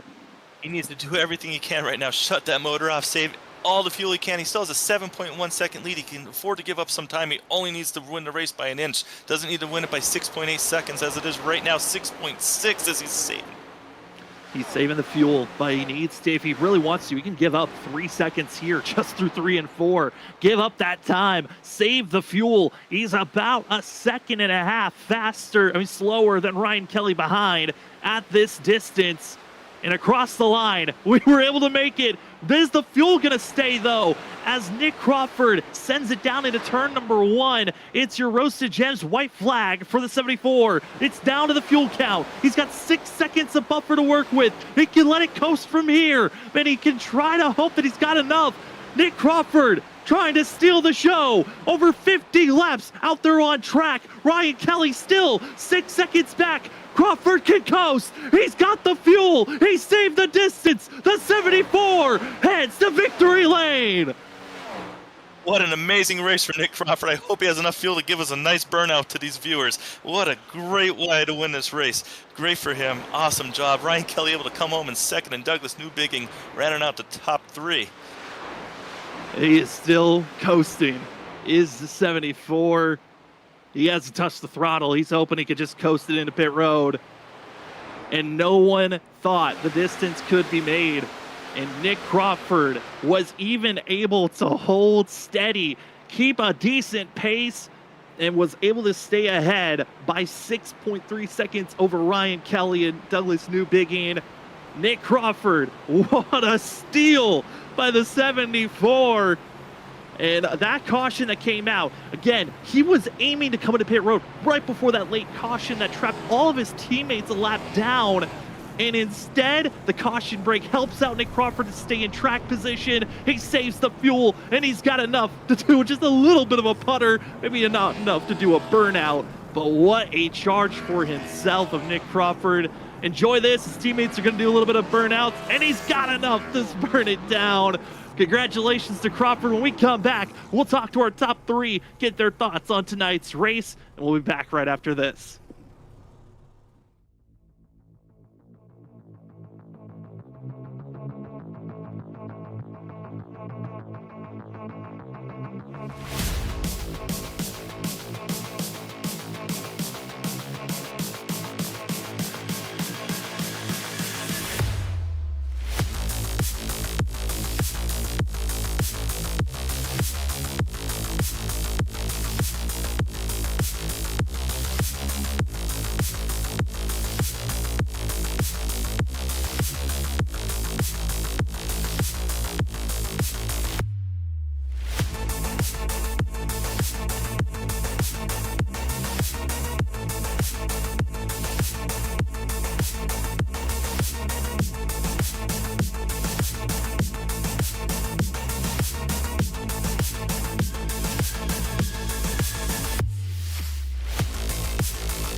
What a race. Welcome back, ladies and gentlemen, to the Freaky Fast podcast. Freaky Fast post race show, excuse me, for the WSSR Roasted Gems Cup Series. What a finish for these drivers as we go down to victory lane and talk to the driver that somehow found the fuel to get this thing done. Absolutely incredible how he was able to cruise his way through. That's going to be Nick Crawford in the 74. Nick, what a charge for yourself there. How did you save the fuel? And man, how are you feeling after getting this win? Hi, Sam. I don't know if it's sunk in yet. Saving the fuel, it was really hard to do in 3 and 4, but heading into turn one, it's such a slow, tight corner that you could I clutched it all the way until like halfway through, probably starting at the second kink all the way to halfway through turn one. So that's how it was done. Sam, Justin, we were up there watching you clutch it in. It was such a great drive that you were doing. You were so smart about it. You had a 6-second lead there coming at the end. When did you start deciding that you were going to go on that strategy? Was this something you planned from the restart? Were you in that mind where if this stays green, I'm going to conserve here in the first couple laps? And just walk us through that. Yeah, I first decided right as we were getting ready to go green on the last caution. The previous run I had was trying to save to make it just a one stop. And then on that caution, I think I could have saved like 45 laps. So then I was like, what's an extra 5 laps with clutching? So I was saving from the beginning of that last run. Yeah, you played it smart. Congratulations to you because it was a really fun race for us to call up here. You had us so nervous there at the end that you were going to run out. We heard the car go clutch, and I was like, oh, I hope it restarts on him, and it did. So great job to you. Congratulations. Thank you so much. Yeah, I was definitely worried too. Almost had enough for a real burnout, but just a little bit. Hey, a little bit still enough, Nick. Congratulations again on this win. We're now heading to New Hampshire next week's race. What is you got the win, got to be fully comfortable on that. You don't have to really worry about a lot of the drama moving forward, but what are you feeling for New Hampshire and Watkins Glen being our next two destinations for the season? I actually will not be at New Hampshire, so it definitely helps. I probably would not have had fun there anyways. I know in the Monday night series when it was going, I didn't have a great time. But Watkins Glen, I'm gonna have to learn a lot from my teammates. Ben is really good on the road courses, so uh, it's gonna be hectic at those tracks. Not a lot of grip, a lot of high speeds. So yeah, we'll see. We certainly will. Congratulations, Nick, on the win. And before we let you go, the floor is now yours for any shout outs. Of course, I got to shout out my teammates, Snowy Desert Racing. You got Johnny, Ben, Norris. They're all great teammates. Got to shout out the admins as well. Thank you again, Steve, for being race control. Thank you, broadcast. And of course, I have to shout out my beautiful wife. She's going through a lot of school stuff right now, so she's chugging along, but she's doing it. But and then lastly, today here in Vegas, we had a terrible incident go down at one of our colleges, and I just wanted to uh, put our thoughts out there for them. Hope everybody's doing well. I know I had a friend that was in that area, so it's definitely scary. So hoping everybody else there is doing pretty okay. Well, that will be the 74 of Nick Crawford. Again, congratulations. Enjoy your week away, and good luck at Watkins Glen in 2 weeks. Thank you guys. Well, as we go from victory lane, we go down to second place, where we bring in the three machine of Ryan Kelly, who looked very dominant in that final third of tonight's race. Ryan, I mean, it looked like a race that was in the palm of your hands and then slipped away. What else did you need there late? Or could you have felt like you could have saved enough fuel to go for this win here tonight? Yeah, I'm not really sure. That's first off just a great win for Nick. That's a real tough test to save that many laps of fuel, and I didn't think he would be able to do it. But yeah, I was thought about saving there, doing the same thing, but at the start of that, run. But I was the leader at that point, and I didn't want to give it up, so I pushed as hard as I could, and then I was hoping for a caution at some point just so we'd be able to make it to the end. But still happy with a P2, and this field of drivers is just so competitive. So real good race tonight. Hey Ryan, it's Justin. You are right. The strength is beyond. There's so many drivers out there. We talk about it all throughout the race. There's so many drivers that are fast and they're smart and they have the strategy down. It it's my second race watching you, and I've noticed you're a really patient driver. You don't force the envelope, but you're fast when you need to be. You've shown 2 races in a row. You have the speeds. Really appreciate your driving out there for us. Just tell me about next week. How do you feel for New Hampshire? We know it's a track with low banking. So how are you feeling for next week? Yeah, it should be an exciting one. Definitely got the drivers to put on the show, and being the low banking track, there should be a lot of slipping and sliding, and hopefully with this new update of through iRacing, there'll be multiple grooves we can run there, and it should be a good show. I haven't raced there too much. I think only 2 or 3 times, so have to get some practice in before the race. I mean, Ryan, I'm excited to see it as well. Give us your thoughts on this season, on the amount of drivers that are showing up, on the fact that we had 41 drivers trying to get into tonight's race. Only 40 were able to take the green. But what is it like when you find yourself being trapped, behind a large field, like we saw all the different strategies being thrown out, and trying to march your way forward? Yeah, it definitely makes things tough, especially with 40 guys, because if something happens early in your race and the car gets damaged or it takes you out, that's a lot of points that you're losing, and you're losing those points to a lot of fast guys. So it's definitely makes things it makes the little things count bigger, and it's really enjoyable, and I'm glad to be a part of it. We're happy to have you a part of it, Ryan. Well, congratulations again. And before we let you go, the floor is now yours for any shout outs. Yeah, just all the sponsors for the league. I really appreciate them coming on board, and you guys in the booth for putting on a great show, and my teammates at Ying Yang Racing. That's going to be the 3 machine of Ryan Kelly. Comes away second place. Good job, Ryan, and good luck next week in New Hampshire. Appreciate it, gentlemen. As we move from second place, we go down to third. We're going to talk to the 7 machine of Douglas Newbigging. Douglas, it's Sam and Justin up in the booth. Congratulations on third. You had a great battle there with Ryan Kelly late for second place.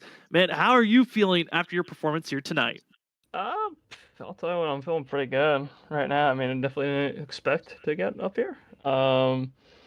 I mean, even before, I mean, honestly, before that wreck even happened, I thought maybe I'd have like a top 5 car. Maybe I didn't think I was going to get up, running for the lead with how much, like, I had 2 minutes of damage after that wreck. So I was like, all right, I didn't think much of it, but yes, the car felt good. So that's what matters. Douglas, we were watching when you were backwards on the straightaway. We saw you get hit late, and we worried about the damage. Like you said, Oh, it was yeah. 2 minutes. Were you able to get it all fixed? And did the car drive any different? Yeah, so I got it all fixed, I think, after probably the second caution after we had that, because I got kind of lucky because, we're kind of getting those short run cautions coming out. So, but I mean, after that, I think I restarted 36. Then that big, huge one happened, and I went from 36 to 23rd. And then another wreck, 23rd, up a little more. And then I think I started 16th. And then from then on, it was just passing. Every single pass I made was just another position and whatnot. So, and I definitely had to battle my way through there. And then, after that, a couple cautions came out, I realized how fast my car was. I mean, I was flying towards the leaders at a really good 1 and 2. My 3 and 4 wasn't that good, but my 1 and 2, man, I was just cooking everybody there. So, got it figured out. I mean, I think that was the funnest thing of tonight, the new build, allowing to see that change and movement where you wanted to go. And Douglas, you certainly were killing it through 1 and 2. Now going to a track where it's going to be flat, New Hampshire. What is your thoughts going to New Hampshire and then Watkins Glen and Indianapolis being our next 3 races? Yeah, I mean, I think New Hampshire, I'm definitely going to do really good at. I got some tricks up my sleeve for that, so I'm pretty excited for it. And then Watkins Glen, road course. That's one of my good road courses, actually. Last year I did not. I think I wrecked out probably 500 times at Sonoma, so I hate that place. But Watkins Glen, I'm pretty good at. I don't know how good I am at these cars. Gonna have to see. And then Indy, I'm not good at, but I don't think I'll be here for that week. Spoiler alert. I'm kind of doing some other stuff I gotta attend to that week, so won't be there for that. Which is my worst track, so I could just say I would have won the race, if I was there. So. That's Well, we all. certainly know you're a threat anywhere you go, Douglas, and you probably would have been at that of Indy. Cannot wait to see how you perform next week, though. Before we let you go, the floor is now yours for any shout outs. Yeah, man. First off, brand new sponsor in the car. Look at that beautiful paint scheme. We got Coastal Tinting. You go to coastaltintingpros.com. They got a bunch of stuff for tinting, obviously. Two-door, four-door, wherever you want, they got it. All right, even tint removal, so you can get their tints on the car. Look at that. They're in Rincon, Georgia. So if you're around the Georgia area or wherever, Georgia, around those couple states, go to them if you want your car tinted. They're pretty cool. They got pretty good pictures on their thing of the car tints. That would have helped with the sun out tonight, and going to 1 and 2. If we could have blocked that sun out with a little tint on the car, I think that would have helped pretty good. We got Roasted Gems coffee on the car too. Lucky Ducks, one word, 15% off.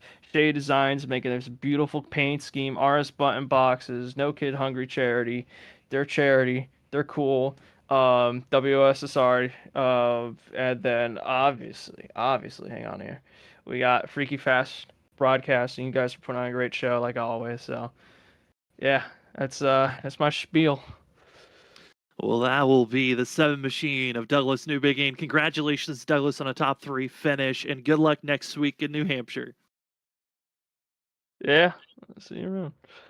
As that will be the 7 machine of Douglas Newbegin, we will now head down to our spotlight driver as we were looking at who was the biggest mover of the race from where they qualified. Well, the driver is actually the 12 machine who finishes in 8th place, Justice Murphy. Justice, it's been a while since we got to talk to you up in the booth at Freaky Fast Broadcasting, but congratulations on 8th and being the biggest mover from your qualifying position. Man, how are you feeling? Because it felt like you were in the middle of a lot of chaos throughout tonight's race. Yeah, it seemed like I was just living in the back of the pack. Every time there was like a spin or something, I was trying to avoid that. But I got caught up in a couple of them. Took like 50 seconds of repairs twice, and car never quite felt right after that. So I was just kind of hanging back there, and just got a caution at a really good time there. Was able to save enough fuel and make a big run at the end. Hey, Justice, this is Justin. Yeah, we're proud of you up there for doing what you needed to do to get that top 8 finish. That was really great on your end. Tell me about next week at New Hampshire. What do you think you're in store for? How are you going to feel about New Hampshire?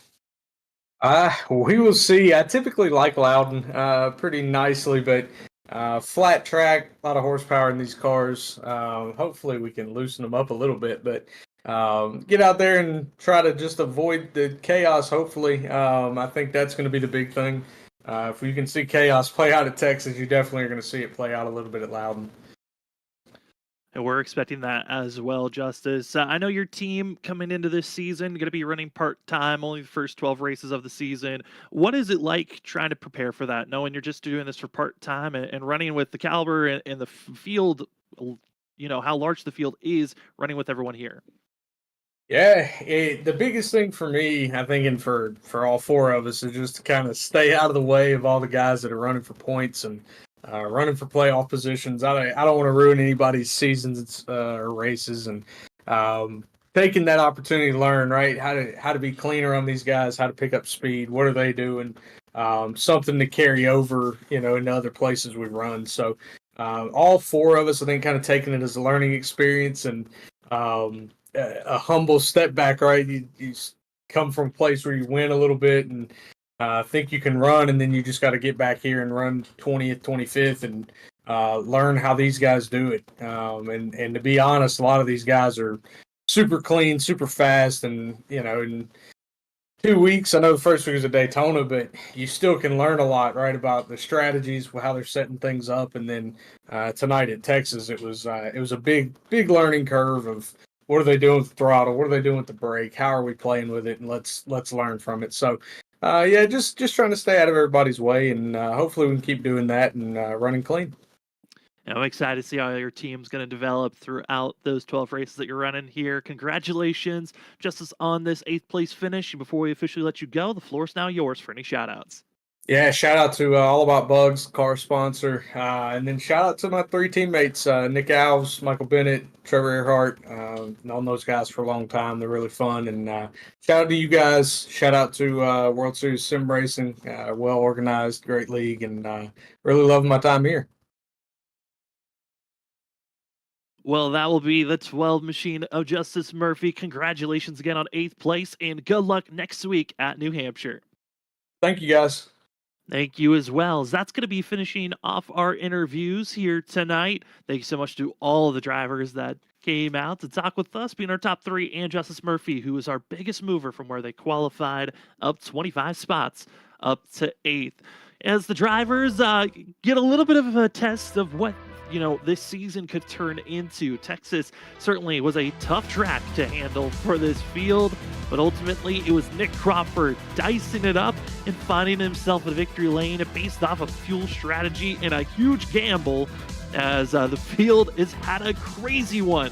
And from Texas, we head to New Hampshire next week. It's going to be a good one for the field. Then Watkins Glen, Indianapolis. These next 3 races, Justin's going to be a wild schedule just because of the wild difference of swings from one driving, skill level to another one.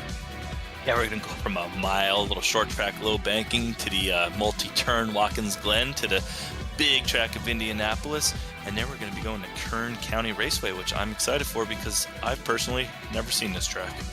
Never seen it. I drove by it once when I was doing a trip from Arizona up to California, but have never actually raced it. Still have yet to buy it. It's going to be a learning lesson, I think, for the drivers and for us as we take a look at our unofficial results for tonight's race. Nick Crawford, like I said, getting the win. Ryan Kelly gets second. Third goes to Douglas Newbigging. Fourth is Edward Sherwood Jr. Another great finish for the 71 and showing great promise for the rookie. Looking to maybe go for that Rookie of the Year award. Zach Hall going to be in 5th. Cedric Hunter 6th. Both of those drivers, great recovery for Zach as well. Brian P. Johnson in 7th. Justice Murphy, our biggest mover from qualifying in 8th. Shane Tarian in 9th. And finishing out our top 10 is Danny Cochran. But 11th, Brendan Colley. What a recovery run for him. And a lot of other drivers, great recovery runs.